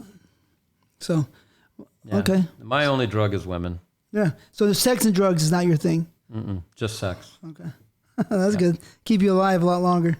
And I said that this industry has made me or kept me feeling young and looking young. I've gone home to see people that I grew up with and going, fuck, you're old. The fuck happened to you? Yeah. And I got people say, you do not look anything like your age. They have, remember the famous fucking guy, the famous explorer who was killed in Florida, right? The Spanish explorer. Not De Ponca or Ponce de Leon. De Ponce, right? Was it De Ponce? Yeah. Leon, right? Yeah. Why was he there? They say, looking for the fountain of youth, which is what? To me, it's women, so. It's younger women. Yeah. Because I'm guessing in Europe, you had the same women and, you know, they're either you're married to them or they're the old whores, you know, that you'd go pay. You're probably like, the only way to live, everyone wants to live longer and be stronger. Yep. Only one way, go to another country, another land. And they did what they did, obviously. They would run in, steal all the money, kill everybody, and fuck all the girls. Yep. Which is the way the world was made. That's how it started. I didn't make it, but you got to realize that's the way the world was made. And it's still that mentality a little bit. Sometimes there's drama on the sets, right? Oh. Right? Very rarely is there ever drama. Right. Yeah. So the drama, where do you see the most drama between crew and performers, crew and directors, between talent and talent? Where do you see the most drama after all these years? A lot of years, man. Rarely do you ever have any drama with crew. Crew keeps it to themselves. And it's very rare that a crew person will step beyond being a crew. Okay. We all know that we're the lower rung of the, the pole there. It's mostly either between talent and talent or talent and directors, producers, or whoever is in charge. That's where you'll see some of the drama. But I would say more of it is between talent and talent. You see any fights between talent and talent or talent and directors? The only one that stands out is, and I was witness to it, and I couldn't believe my eyes after all the years of being in the business. I've heard of some stories, but never was a part of it. I'm on a Axel Braun show. First time I ever worked with him. where she Strong guy, right? Kind of strong? Axel's kind of strong? as a personality, as a director and all like that. Yes. Physically, is he strong? No. No, okay. Okay. So here we are on the Superman set, and something was going on, and it's getting late in the evening. We got like a bunch of extras that are already sitting there going, how much longer are we going to be? How much longer? Type of a deal. And, you know, it's the first time I worked with him, so I'm just trying to be there and do what I can. And I'm in the second stage, and he comes storming through, walks right past me, goes up to the, I believe he was special effects guy or something like that, and just starts bitch slapping him. How dare you fucking talk to her? How, and just 4 whacks on his face. I mean, just slapping him like a little bitch. And what it was is he was conversing with his editor / female friend. And the way you hear this guy talk about, they were talking about, you know, the effects and how it has to work with the show and all like that. And they were just being, I guess, friendly, because the one thing you can be, or used to be able to do on a set, was be friendly. You know, no, not talking touchy-feely, but, you know, we all have those little innuendos that we say or how we present it or something like that that can be taken in a sexual way, but just to be fun, you know, lighthearted. Well, then I found out something happened at the other stage when he found that she had been conversing with him on it, and I guess he was aggressive to her over on that set. And it was one of those things like, what the fuck do I do? The guy looked at me and he says, you witnessed this. You're going to, you know, I'm going to have you, you know, type of a deal. I'm sitting there going, this is fucking day 1 of a 4-day show. First time I worked with this guy and he's paying me good. I'm sitting there going, I did not know how to act. You know, nothing ever became of it. Not from what I understand, nothing went beyond it. But that was the first time I ever witnessed something like that. Hey, that's interesting. Yeah. You know, there's reasons, there's actions and reactions, right? Mm-hmm. Was it wrong or was it right? Not my business, right? It sounds interesting. Yep. Thanks. When, you know, because I know you're performing now as a performer. There had to be a time when you said, I'm going to become a performer, right? Mm-hmm. Because, you know, it's a different world, different mentality. Right. All the years of shooting porno, you know, and you were, I don't say lucky, but fortunate enough to be part of the stunt work, you know what I mean? And all the beauty that goes with it, right? So you already have a little bit of an edge as a performer. But when did you decide to become a performer and why? It was the beginning of the website or the internet where they were looking for older men. And your uncle, you know, came up to me and said, would you be interested in doing this? You know, oh, what's all involved with it? It's, you know, it's about these 2 guys that do this, that, and the other with younger girls paying them cash. I'm going, huh, interesting. Let me go talk to my wife about it. What year was that? Had to be 2004? Yeah, I think it's 2004. 4 or 5, yeah. Yeah. So I said, look, they're needing older men to do this series and stuff like that. And she goes, well, how's it pay? And I go, the pay's not bad. And she goes, are you okay with it? I go, I'm okay if you're okay. And she goes, yeah. She goes, as long as you bring me the check. I go, okay. So I went back to Harry and I said, yeah. She says it's okay as long as I give her the check. And he goes, okay, we're in. And that's how it started, where I'm now full-time on camera from there. So how much was the scene rate? 3. 3? I mean, the beauty of porno is if you're into it, it's beautiful. Yeah. That's all. To me, it was never about the money. I whatever the situation was and who I was working with and stuff like that, like it was in the 80s. It's the fact that you're having sex with a beautiful woman and the perk is they paid you. So it was never about money. It's crazy. So when somebody goes, hey, I have a scene, I want you in, and I could pay you $6. Okay. I got a scene that I could have you in, but I can only pay you $3. Okay. You know, I'm not one who will say, No, my rate is this. Sorry. No, hey, it's a job. I'd rather bring home something than a big zero. There's a lot of people who are sitting around who aren't bringing any money in at all and just wish somebody would offer them something. So it's never been about money. It's just, being with somebody, creating whatever their character was, and just knowing that you've done your best and you put a smile on somebody's face. And obviously I had a smile at the end of it. So, so that's it. Sometimes your life is, you need reason to be here. You know what I mean? Right. That's the thing that a lot of people might not realize, especially when you get older. You got to have reason to exist. Otherwise, I think you'll just perish. They did a study with babies. You know what I mean? Mm-hmm. You ever hear about this study where they left the babies alone? Correct. Yep. They perished. Mm-hmm. Right? Because they need the interaction, they need the touch, the feel. No talking to them. Yeah. Right? It's sad situation. Anyways, we need a reason. But I mean, having sex with girls is a good reason to be alive. One of the best reasons I could think of. Right. So then it started in 2004. Mm-hmm. So then did you take time to be full time and you're still shooting camera, half and half? It was half and half. Yeah. And then finally pushed through and just became full time? I'm still cameraman. Oh, really? You still shoot? Yeah. For other people? Yeah. So that's kind of, mentally, it's easy or is it hard?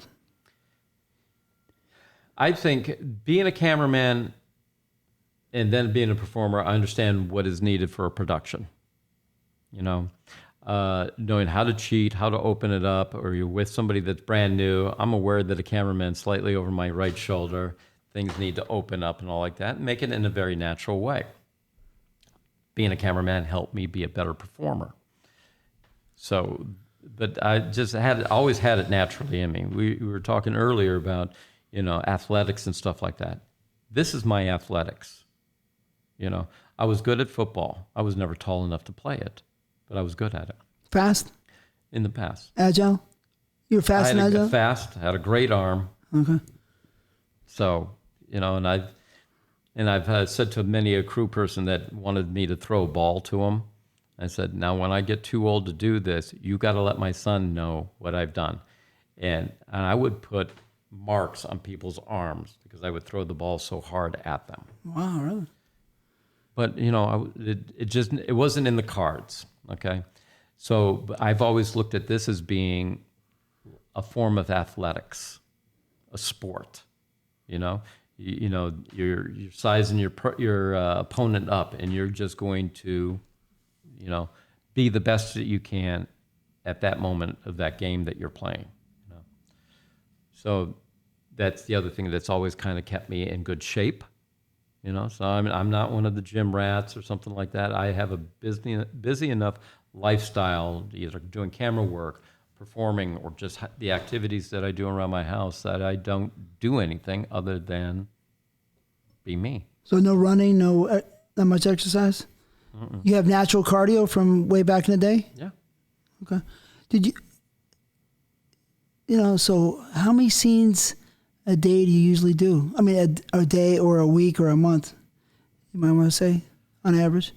Lately, I've been doing scenes where I'm not only just paying the girl to do the one scene, but if she's into doing content, we could do a content scene right after. So I give myself a half hour or so, change the setup, and then go again. So doing 2 scenes a day has been normal now for the last couple of years. In a shoot/trade situation. There's only been one time in the last 2 years that I was asked to stay just in case somebody was not able to do something. So I just finished working with a beautiful little 18-year-old, finished the dialogue downstairs. The director came up to me, I need you to stay a little longer. I said, okay. And then it got to a point where it seemed that performer was not going to be able to do it. And director came in and said, okay, we're going to make a little adjustment here. Jay, you go upstairs and you come down and you catch these two and you invite him into the scene. And so it all worked out. Sure enough, I got into it, got invited into it. He left, said that he had to go take some medicine or whatever because he's too old or whatever. And I went and finished the scene.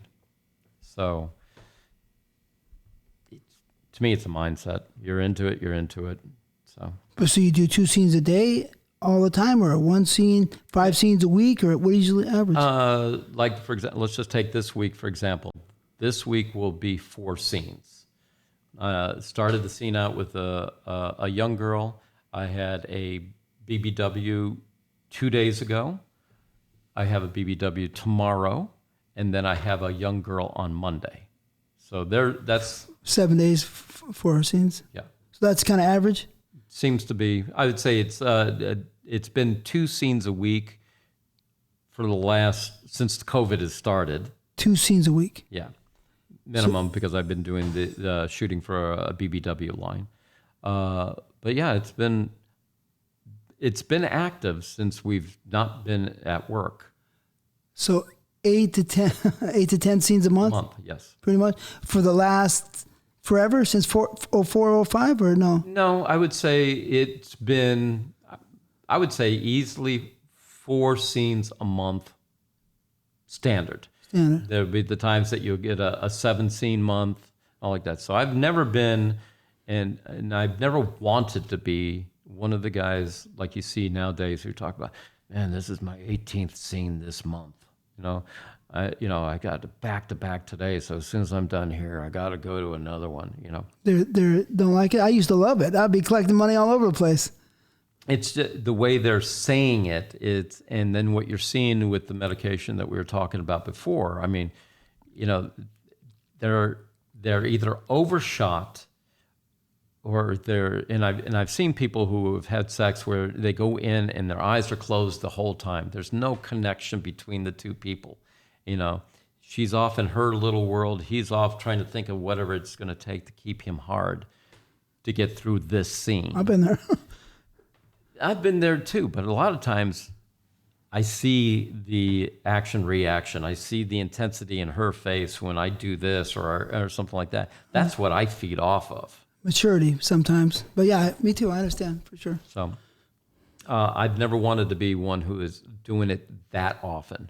I think doing the 2 jobs, doing the camera work and seeing sex going on, and then being in front of the camera, seeing it from the other perspective and enjoying that, it's a nice, happy balance for my life. So in a 20-day month, I got 7 scenes performing. I've got 10 scenes shooting, happy person through the whole time. Well, sounds good because you're always working, always doing something. Mm-hmm. Is your scene rate the same? Somebody calls you 300, somebody calls you 600, 700, whatever. It's all good. Yeah. What's the most you ever got paid for a scene? 8. Felt good. Yeah, and it was 8 because it was dialogue. Okay. So which was, I liked it. I never wanted to put myself in that, that echelon where these guys are getting paid all like that. I've always thought it was, there's pressure involved with it, but I always thought that the scene was really contingent on the girl. And if she looked like she was having a great time having sex and all like that, I did my job to make that look good, regardless of what the pay, there could be the pressure of, I'm getting paid X amount and she's not, giving me anything. So to me, money has never been an issue. It's just, I just love being with women. I understand. That's what it clicks in my head sometimes, right? Mm-hmm. Fuck, you know what I mean? I still got a little passion left in me, you know what I mean? Yep. And I can still put it down. Mm-hmm. Not like I could when I was younger, but you never know because that's a learned skill. When you keep doing it again and again and again, you become more apt to do it. So I had this one girl, she goes, I was surprised at your age when you told me. And she goes, you're like a 50-year-old she said 46, and then a body. Wait a second, you're 63, but you look like 54, and you got a 26-year-old cock. That's how she described me. You're healthy. Yeah. God bless you. I mean, really, because you know how life goes. Mm-hmm. So that's cool. When you did camera, how much did you charge back then? And then you charge the same now? Do you get paid more now? There was the heyday when we were all getting paid good money, and 8 was what I was getting. In the mid-90s or something? That was 2000. Everything dropped at 2006, 7. Yeah, when everything, 8, 9, when everything crashed. I started off in the business with Charlie in Arizona, where he was paying me $75 a day. Wow. And he didn't play around. He was giving his money. Well, the thing is, what I was at my hourly rate, I wasn't making that per day. Okay. So all of a sudden, somebody's going to offer me $75 a day to shoot porn, beautiful women, all like that. This is great. And this went on for about 2 years, a little bit over 2 years. And then I came to California and ended up meeting Jim South, and the conversation was going on. Charlie was saying, great cameraman, this, that, and the other. And he goes, maybe I should have you come over here and shoot for me. I go, I would love to be able to come over here and all like that. And he goes, and I'll what's Charlie paying you? Because he knows how cheap Charlie is. I'm looking over at Charlie, looking back, and he goes, and I didn't know the rates. I don't know where the rates. I go, he's paying me $75 a day. And he looked at him, looked back at me, and he goes, I'm going to pay you $200 a day. And then he looked at Charlie, because he knows how much money Charlie makes. And so now Charlie was forced to give me, the raise. Charlie. And then it, as kind of like in the military, the more time and grade that you're in, you get paid based on that time and grade. So by the time I've been in, 15 years or so, that's, I got up to what everybody, before that, you started hitting that $600, $700, $800 per day range, and it was good.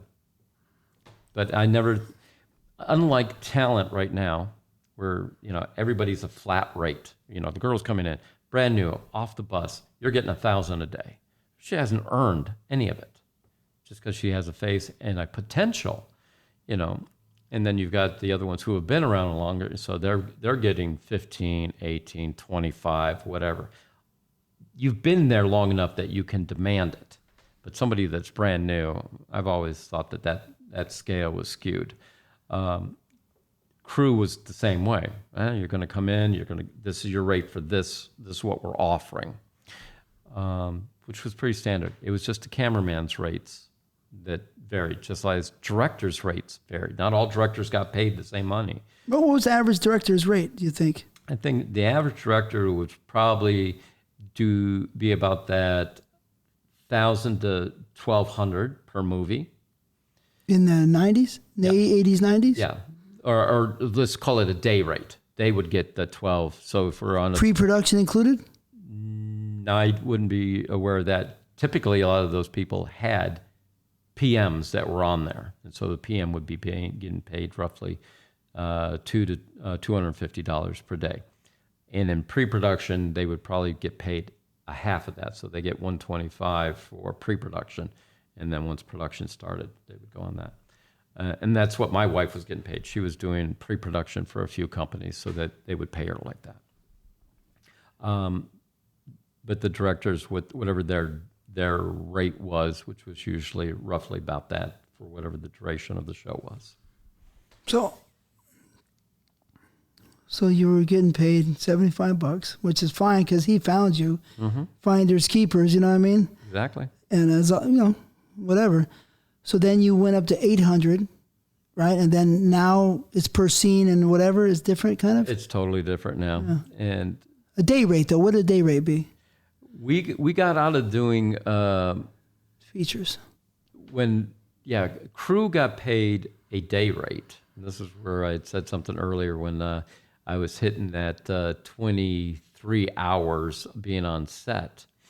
And the director at the time goes, look, last time I checked, there's 24 hours in a day, and I'm paying you a day rate. You know, oh, okay. That's how the talent at one time was getting a flat rate or whatever. And then they fought to get it to become a scene rate.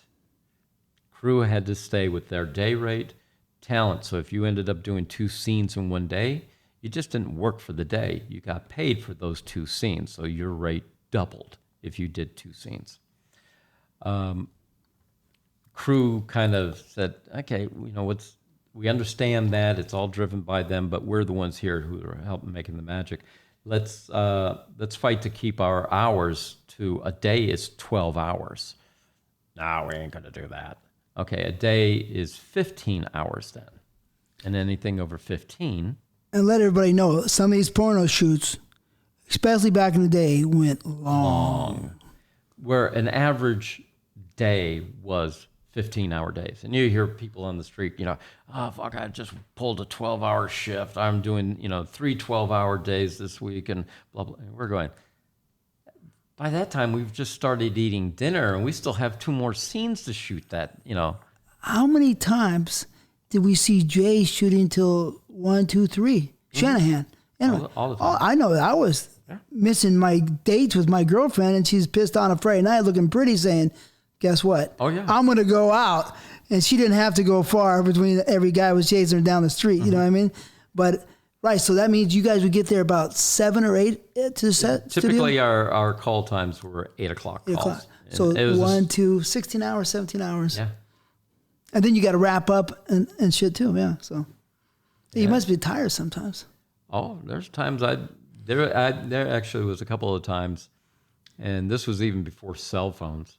My back locked up, and I'm putting equipment in my van, and I slid the door open, and all of a sudden, Oh shit, really? and my wife would come down. She goes, "What are you doing?" I go, "I cannot move." Oh, man, and we're on like this is day 3 of 5 or 6 days that we're doing.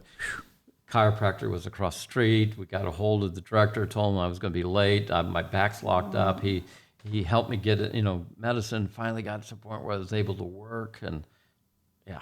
Wow. Yeah, I mean, holding that, especially in the old days, those cameras were heavy. Big. Yep.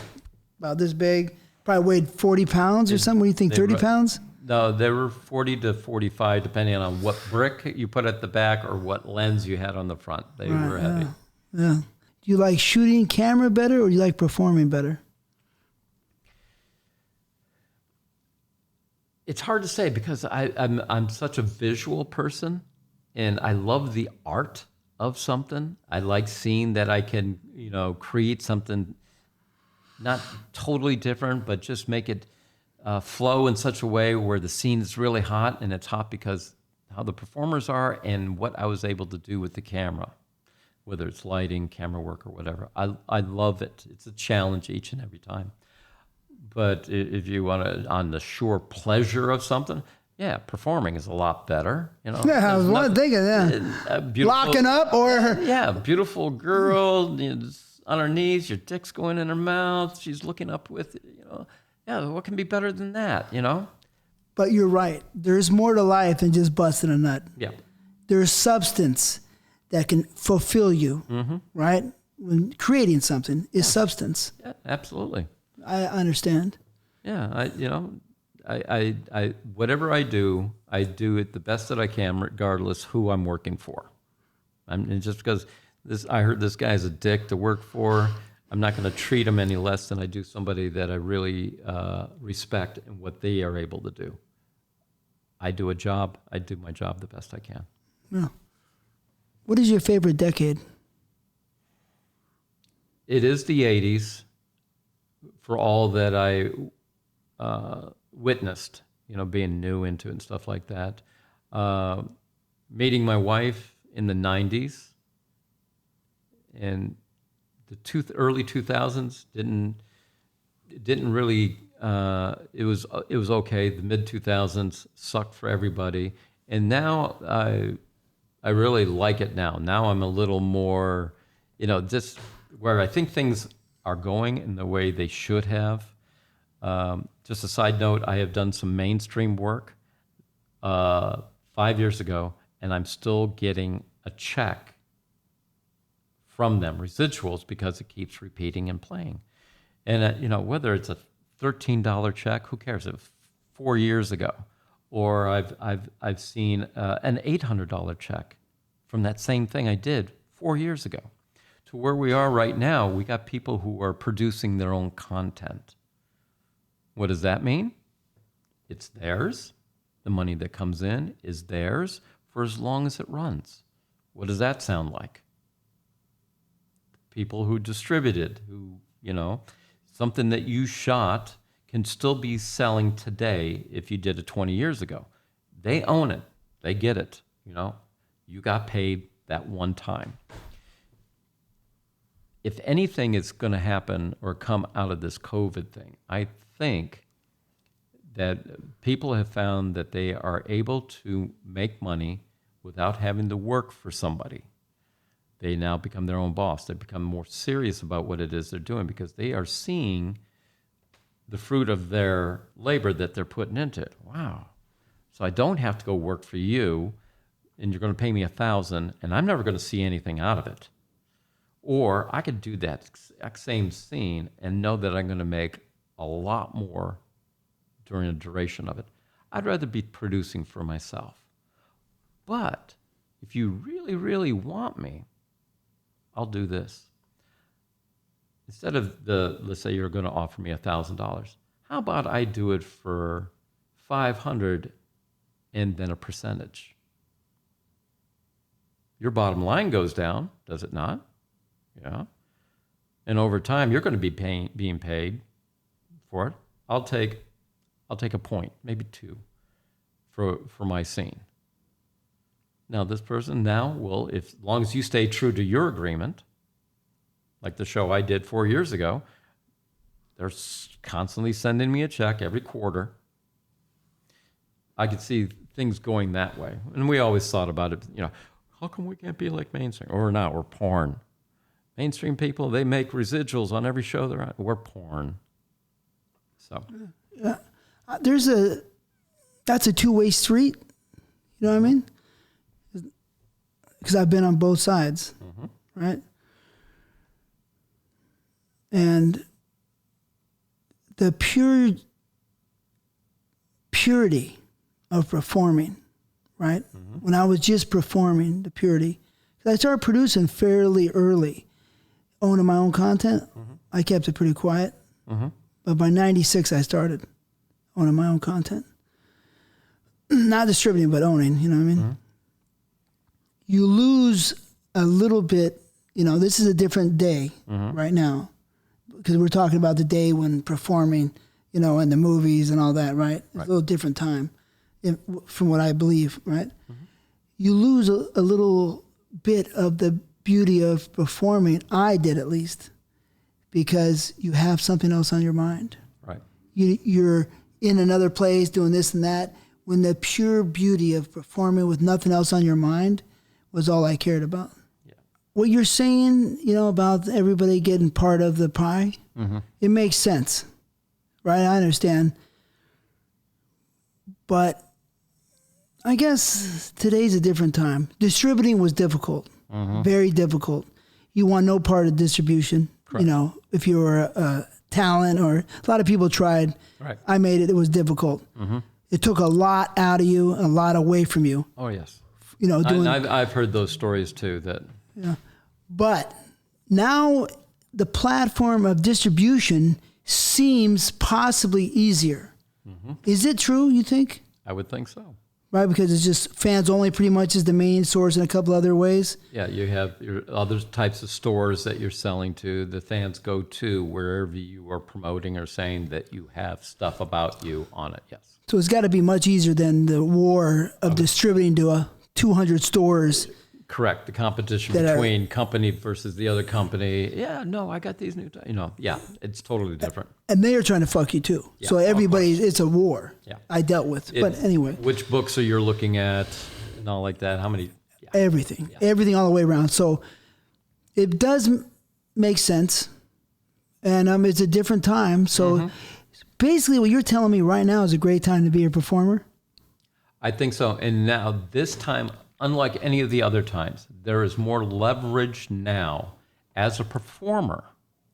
If they need you because you've got 100,000 followers to 400,000 followers or something like that. You're a commodity that these companies are wanting because you have a true fan base.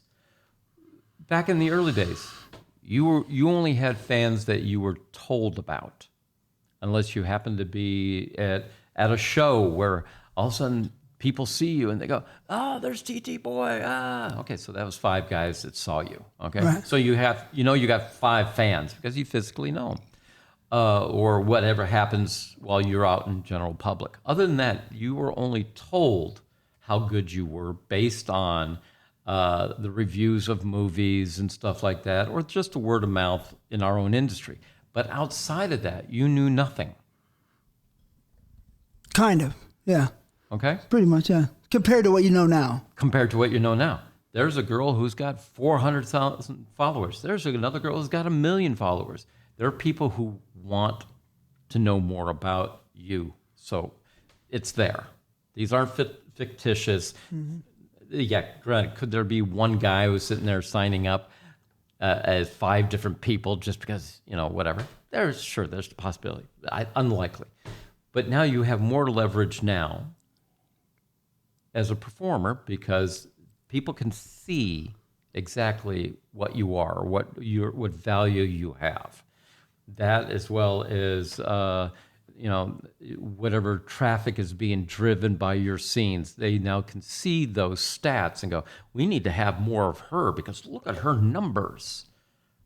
There was no such thing before when it was the Vivids versus the VCAs versus the Wickeds and stuff like that, and their numbers. It was based on sales, projected sales, and all like that. So a lot of friendships too base those numbers for companies, because friendships in between distributors and stores, that helped push the property, which was the content. But now it's a little different. I think it's more genuine. Yeah, I think it's and so I've heard and from a reliable source that during this COVID time frame, some people were asked to do a scene, a couple, where they knew that they were COVID safe, to do a scene. They were sent the script, and so they did it. Had their own cameras set up, whatever the little scenario was. And this couple goes, "I really like this scene. I'm going to keep it for ourselves," because they were asked to, send the content, and then once they got the cut, they would get paid. They go, "No, we're just going to keep it for ourselves." They paid for it. No money was exchanged at this time. Okay, I got you. So they paid for it. So the only thing that was exchanged was, their own bodily fluids with themselves. It's a couple. Yeah, it's a couple. Oh, I got you. In their own home. Producing their own content, was just given a script to provide to this company. And they chose to keep it for themselves. So now the only thing that's out of pocket is whatever it cost somebody to write that script, okay?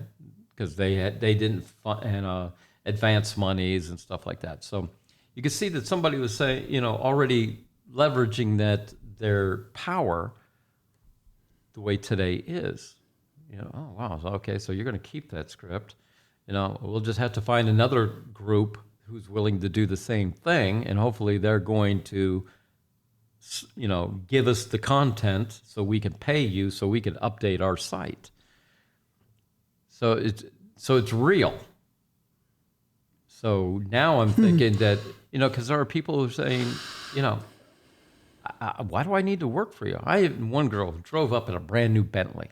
She goes, "I'm making so much money on my OnlyFans. I'm making $60,000 a week."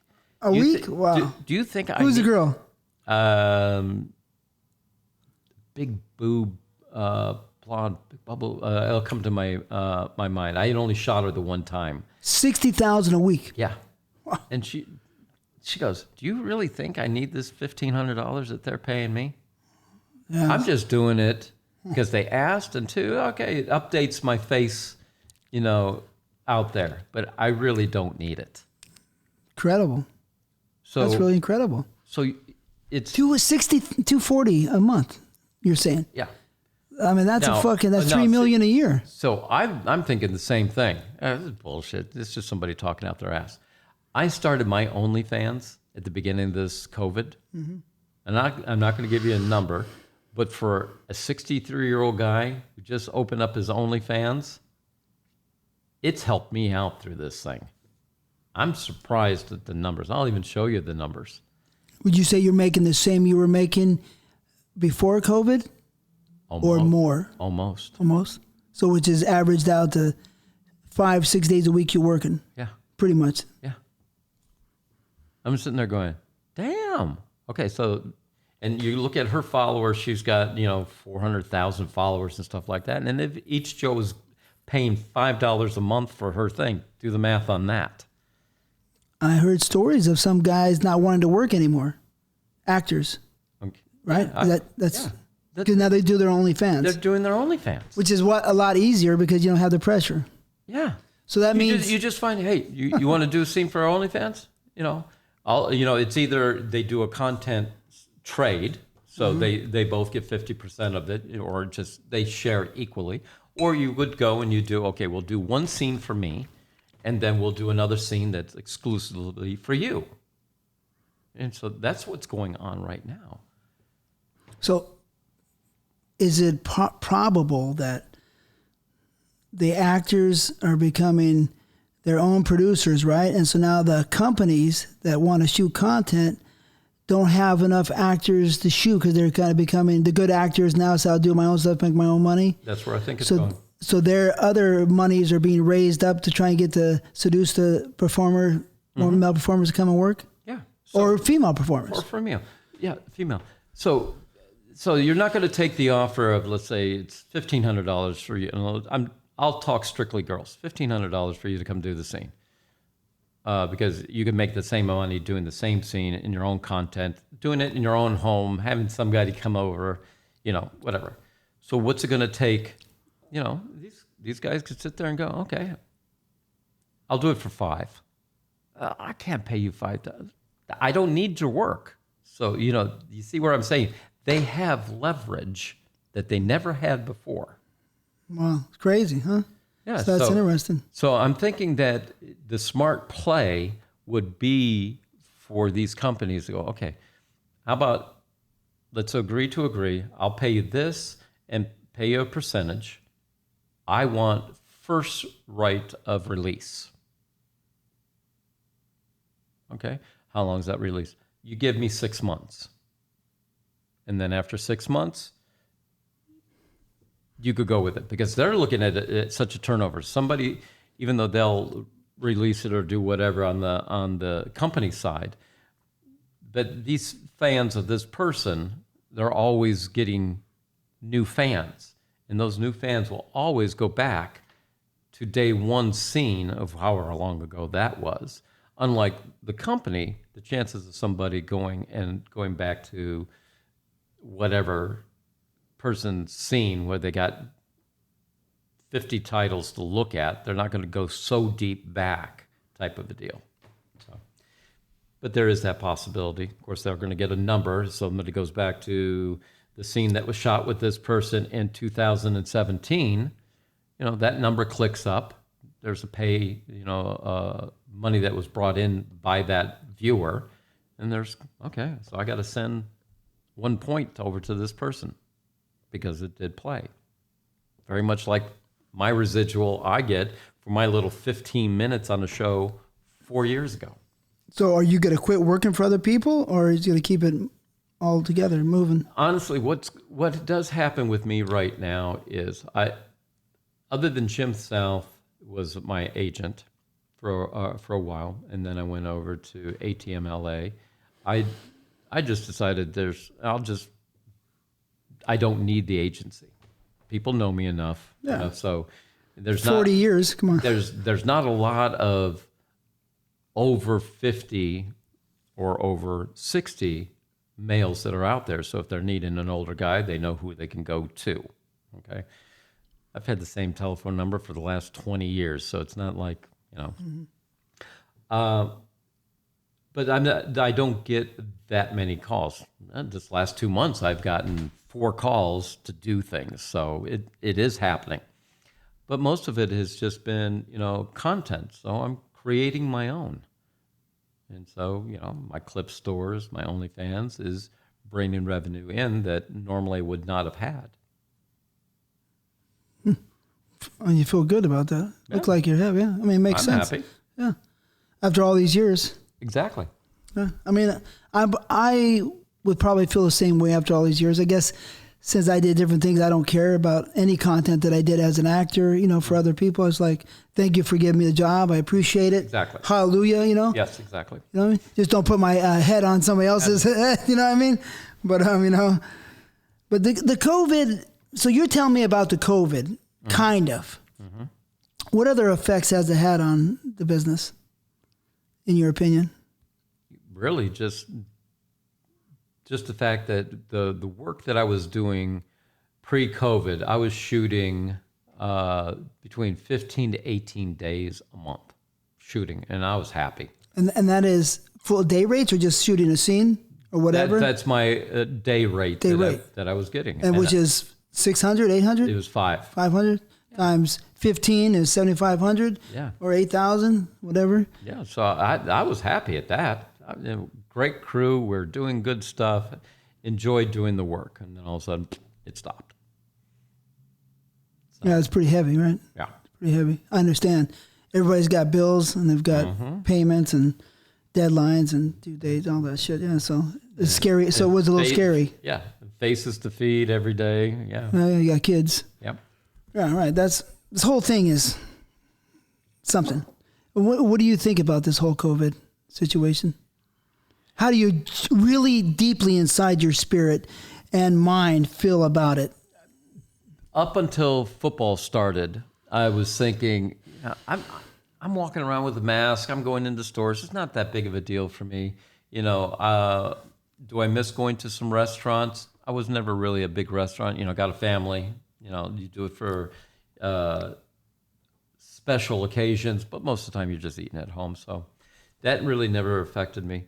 But I didn't see all the numbers that everybody was talking about. Now, being a football fan, now you're seeing, you know, like the Titans. They had a bunch of people that tested positive. So now they had a game that had to be pushed or possibly whatever's going on with it. So it's becoming more real in that aspect because it's something that I realize or I'm aware of.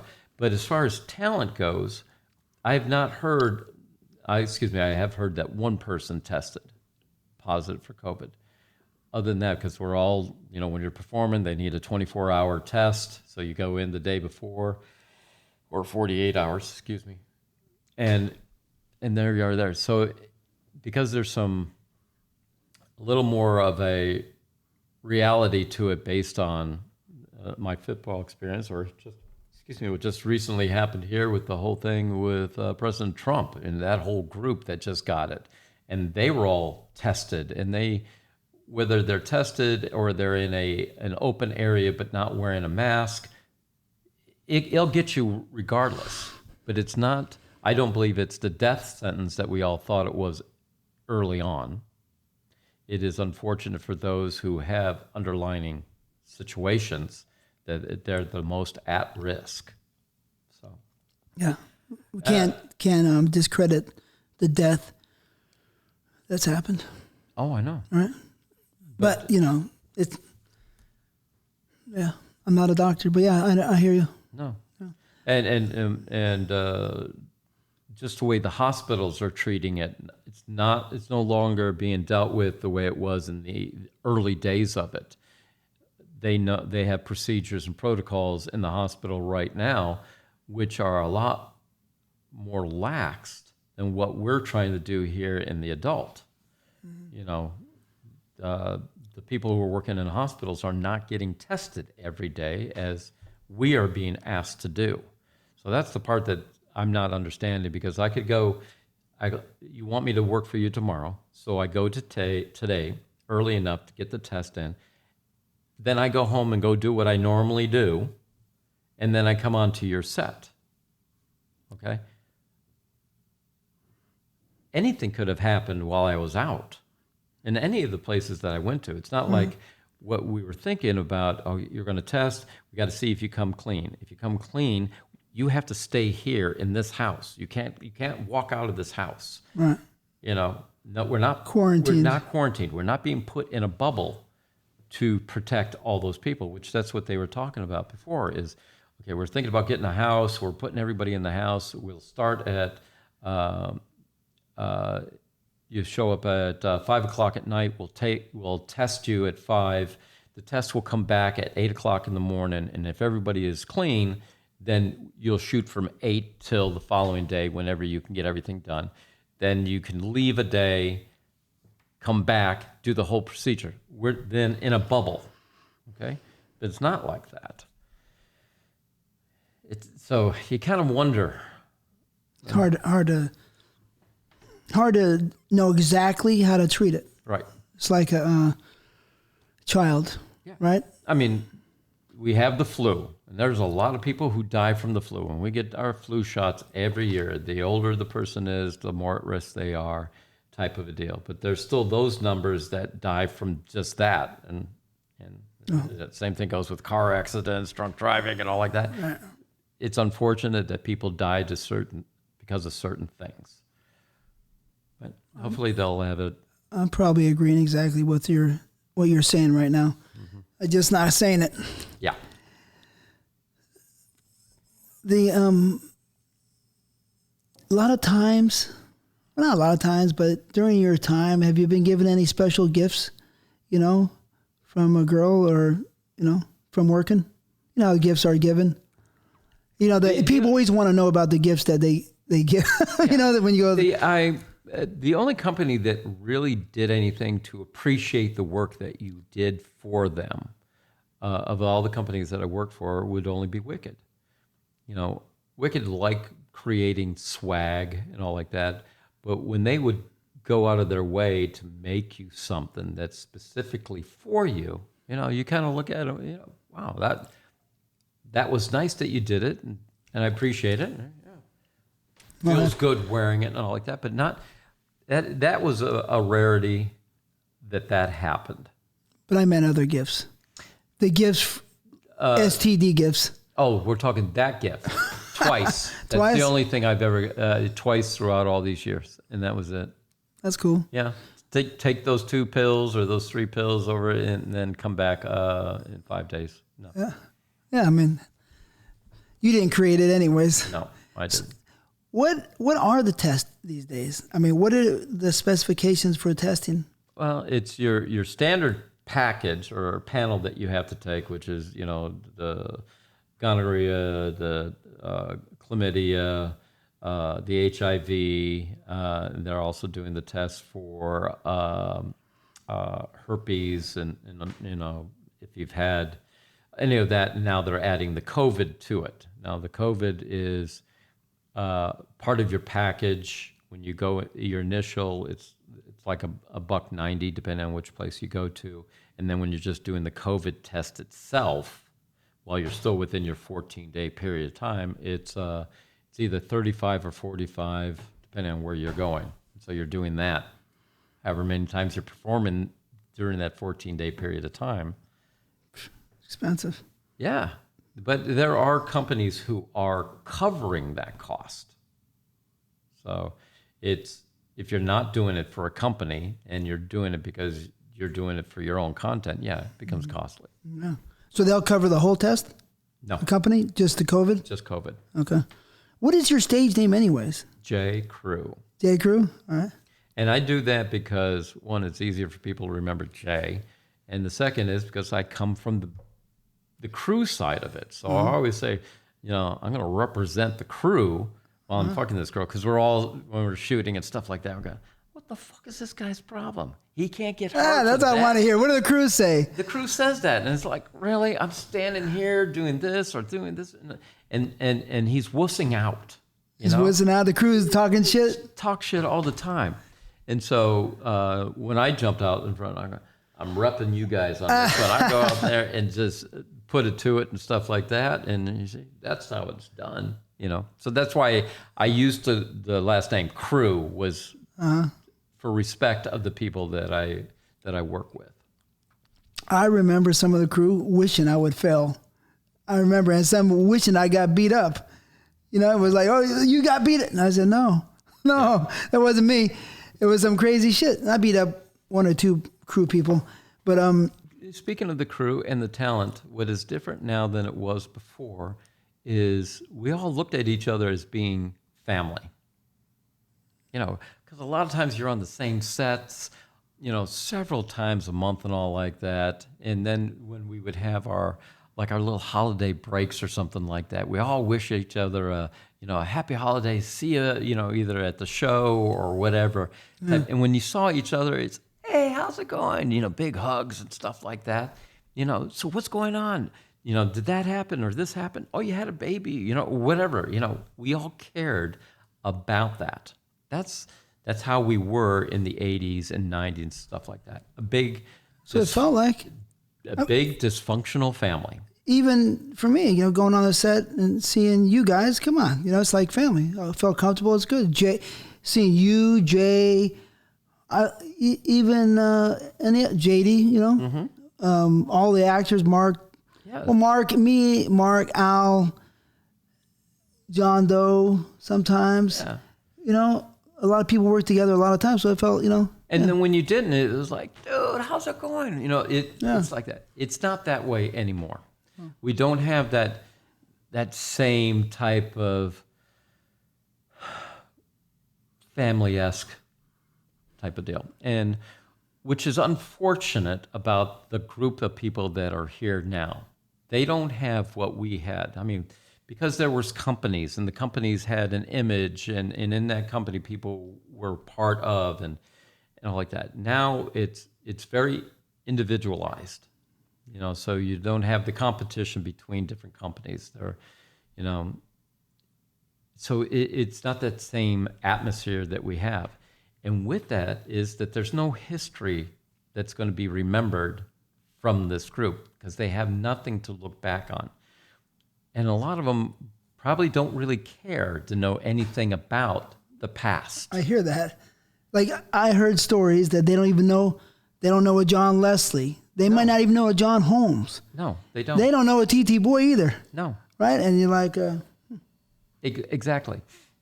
It's the mentality, it's the times, it's whatever. But when we came in, or when I came in, you knew of the past because the past was still somewhat relevant in what was going on. And then as you got farther into it, you now become part of that history. And the conversations that were going on, the new guy that just came in, you go, hey, I've been doing this, that, and the other, and I learned it from this person, like that. So the names kept coming. And then now that everybody's getting older, we've lost people and stuff like that. And and then we all come together and we get to share some of these memories, or just the fact that we haven't seen each other in a long time. We have a past. And we lost 3 people in 30-day period. Yeah. We lost Roy Karch. Just lost Roy. Jim. John Weston. Yes. Was attorney, you know what I mean? Yes, Weston. Yeah, the attorney. You know somebody else? Not right offhand, I don't. But I know Russ and Charlie Biggs were last year. That was last Jerry year. Butler the year before, and who knows other people. Yeah, another one was Kyle Stone. Yeah, Kyle Stone. Oh. And the other Stone, Mark Stone. Mark Stone. That was about 4 years ago, huh? Yeah. So I mean, people that were part of your life, are strange. Leaving. Fred Lincoln, whatever he was, 10 years ago, 9 years ago, I don't know. Something like that. Anyways, we're at the end pretty much. So, Can you tell me in 2 words about your journey, or describe in 2 words your journey, this 39-year-long journey in porn as a camera and actor and producer, director. 2 words. How would you sum it up? Enjoyable. It's been an amazing ride. One word, enjoyable? Enjoyable. Okay. That's beautiful. I mean. And okay, enjoyable, no regrets. No regrets? None. Okay. You hear that? Everybody got to know that, the ride of porno, especially from the beginning, is something special. It's like a Texas cattle drive that you might not have again in, the next lifetimes. But anyways, I got a couple more questions. Who's going to win the election? We're off porno now. All right. I tried not talking about any politics throughout this and stuff like that. I'm not happy the way politics has been in the past. I look at it this way. Anybody who runs for an extended period of time, and their salaries aren't amazing. They're not extremely high. But yet you look at all of them as being, how'd you get wealthy off of our money? And let's put it this way. I'd rather see term limits on everybody. It's all based on, hey, if you're good enough, your run is over with. But for somebody to be in for 47 years and really have not had anything to really show for 47 years, and now you're running for the head office and you're saying you're going to do all this stuff, I look at it, what have you done? What are you going to do any different than what you've already done? Nothing. So to me, true politicians have always been all about the talk and less about the results. And the only thing with Trump, the only thing, he's got a hard edge to him and stuff like that. He's one of these people, you either take him, like him, or dislike him. But he came in not needing to be here. He came in saying, this is what I'm going to do. And it's not political promise or the bullshit that has always been said. Because he could leave tomorrow and he'll be okay. Yeah. It's just that he came in and he said, this is what I'm going to do. So if you tell me you're going to do something and you do it, it's a shock. It's a shock. From what we've seen. From what we've seen in the past of everybody else. Yeah, granted, you have a way of talking that may not be to everybody's liking. But the problem with politicians, they're all very good at the talk, but they're not good at delivering anything. But if you reelect me one more time, I promise you I'll do this. So he's gruff. He's this, that, and the other. If he's in and out in the one term, he at least said he was going to do what he did, and there you go. And being a former military person, I was in the Carter time frame when I was in the military, and our shit was not working. Things were falling apart. The whole Iran, where we were trying to go get the captives and stuff like that, and our shit fell apart, and we had the Canadians had to go save our people. I mean, it's embarrassing. It's very embarrassing. And now we've got the biggest, the baddest, and we ain't taking shit from anybody attitude. As a military person, that's what I wanted. I wanted that support behind me and knowing that everything I touched worked. And if somebody wants to fuck with me, you got me and all my guys right here. Ready. And we're ready to go. Technically advanced with the money invested. Mm-hmm. Right. We don't want to go. We know what's going on. A lot of money was put into the military from this administration. Anyway, so yeah. So you think Trump is going to win? I'm hoping so. Here's a good question. If you could fuck any girl, right, or work with any girl from, 2000 BC, we don't know anybody, right? But there's the Egyptian? Cleopatra. Right. Or, anybody through time. Who would you work with? Or who would you want to have sex with? Any celebrity, anybody. Yeah, no. Let me just come back to the industry. Jenna is somebody that I would like to have been with. There's that one. Geez. Nobody currently. I don't know famous person nowadays would I be interested in. How about Jane Fonda? I was never a big Jane fan. Barbarella? Oh, she would look hot in Barbarella. Yeah. Fuck. Yeah. But no. No. How about any of the Charlie's Angels? Oh, I always liked Jacqueline Smith. Yeah, No, I was she's not. pretty. Yeah. But she doesn't have that horny look or feel to her, does she? No, just she didn't. nice. Just, the girl next door type of. Right. Just like nice person. Yeah, Yeah. just wondering how naughty she was after, Yeah, how about Elizabeth Montgomery? Oh, yeah, Bewitched. Anytime she shook her nose, I loved that. She was hot. Yeah, she looks she hot was. as hell, huh? Sybil Shepherd was another one. Another hottie. There's a girl on TV I think looks pretty sexy. The girl on Lucifer. Yeah. German, Lauren German or something. She looks pretty hot. I'm not a big fan of that show, but yeah, she's very pretty. Yeah. So, one little thing I want to let the people know about some wild program I did the other day.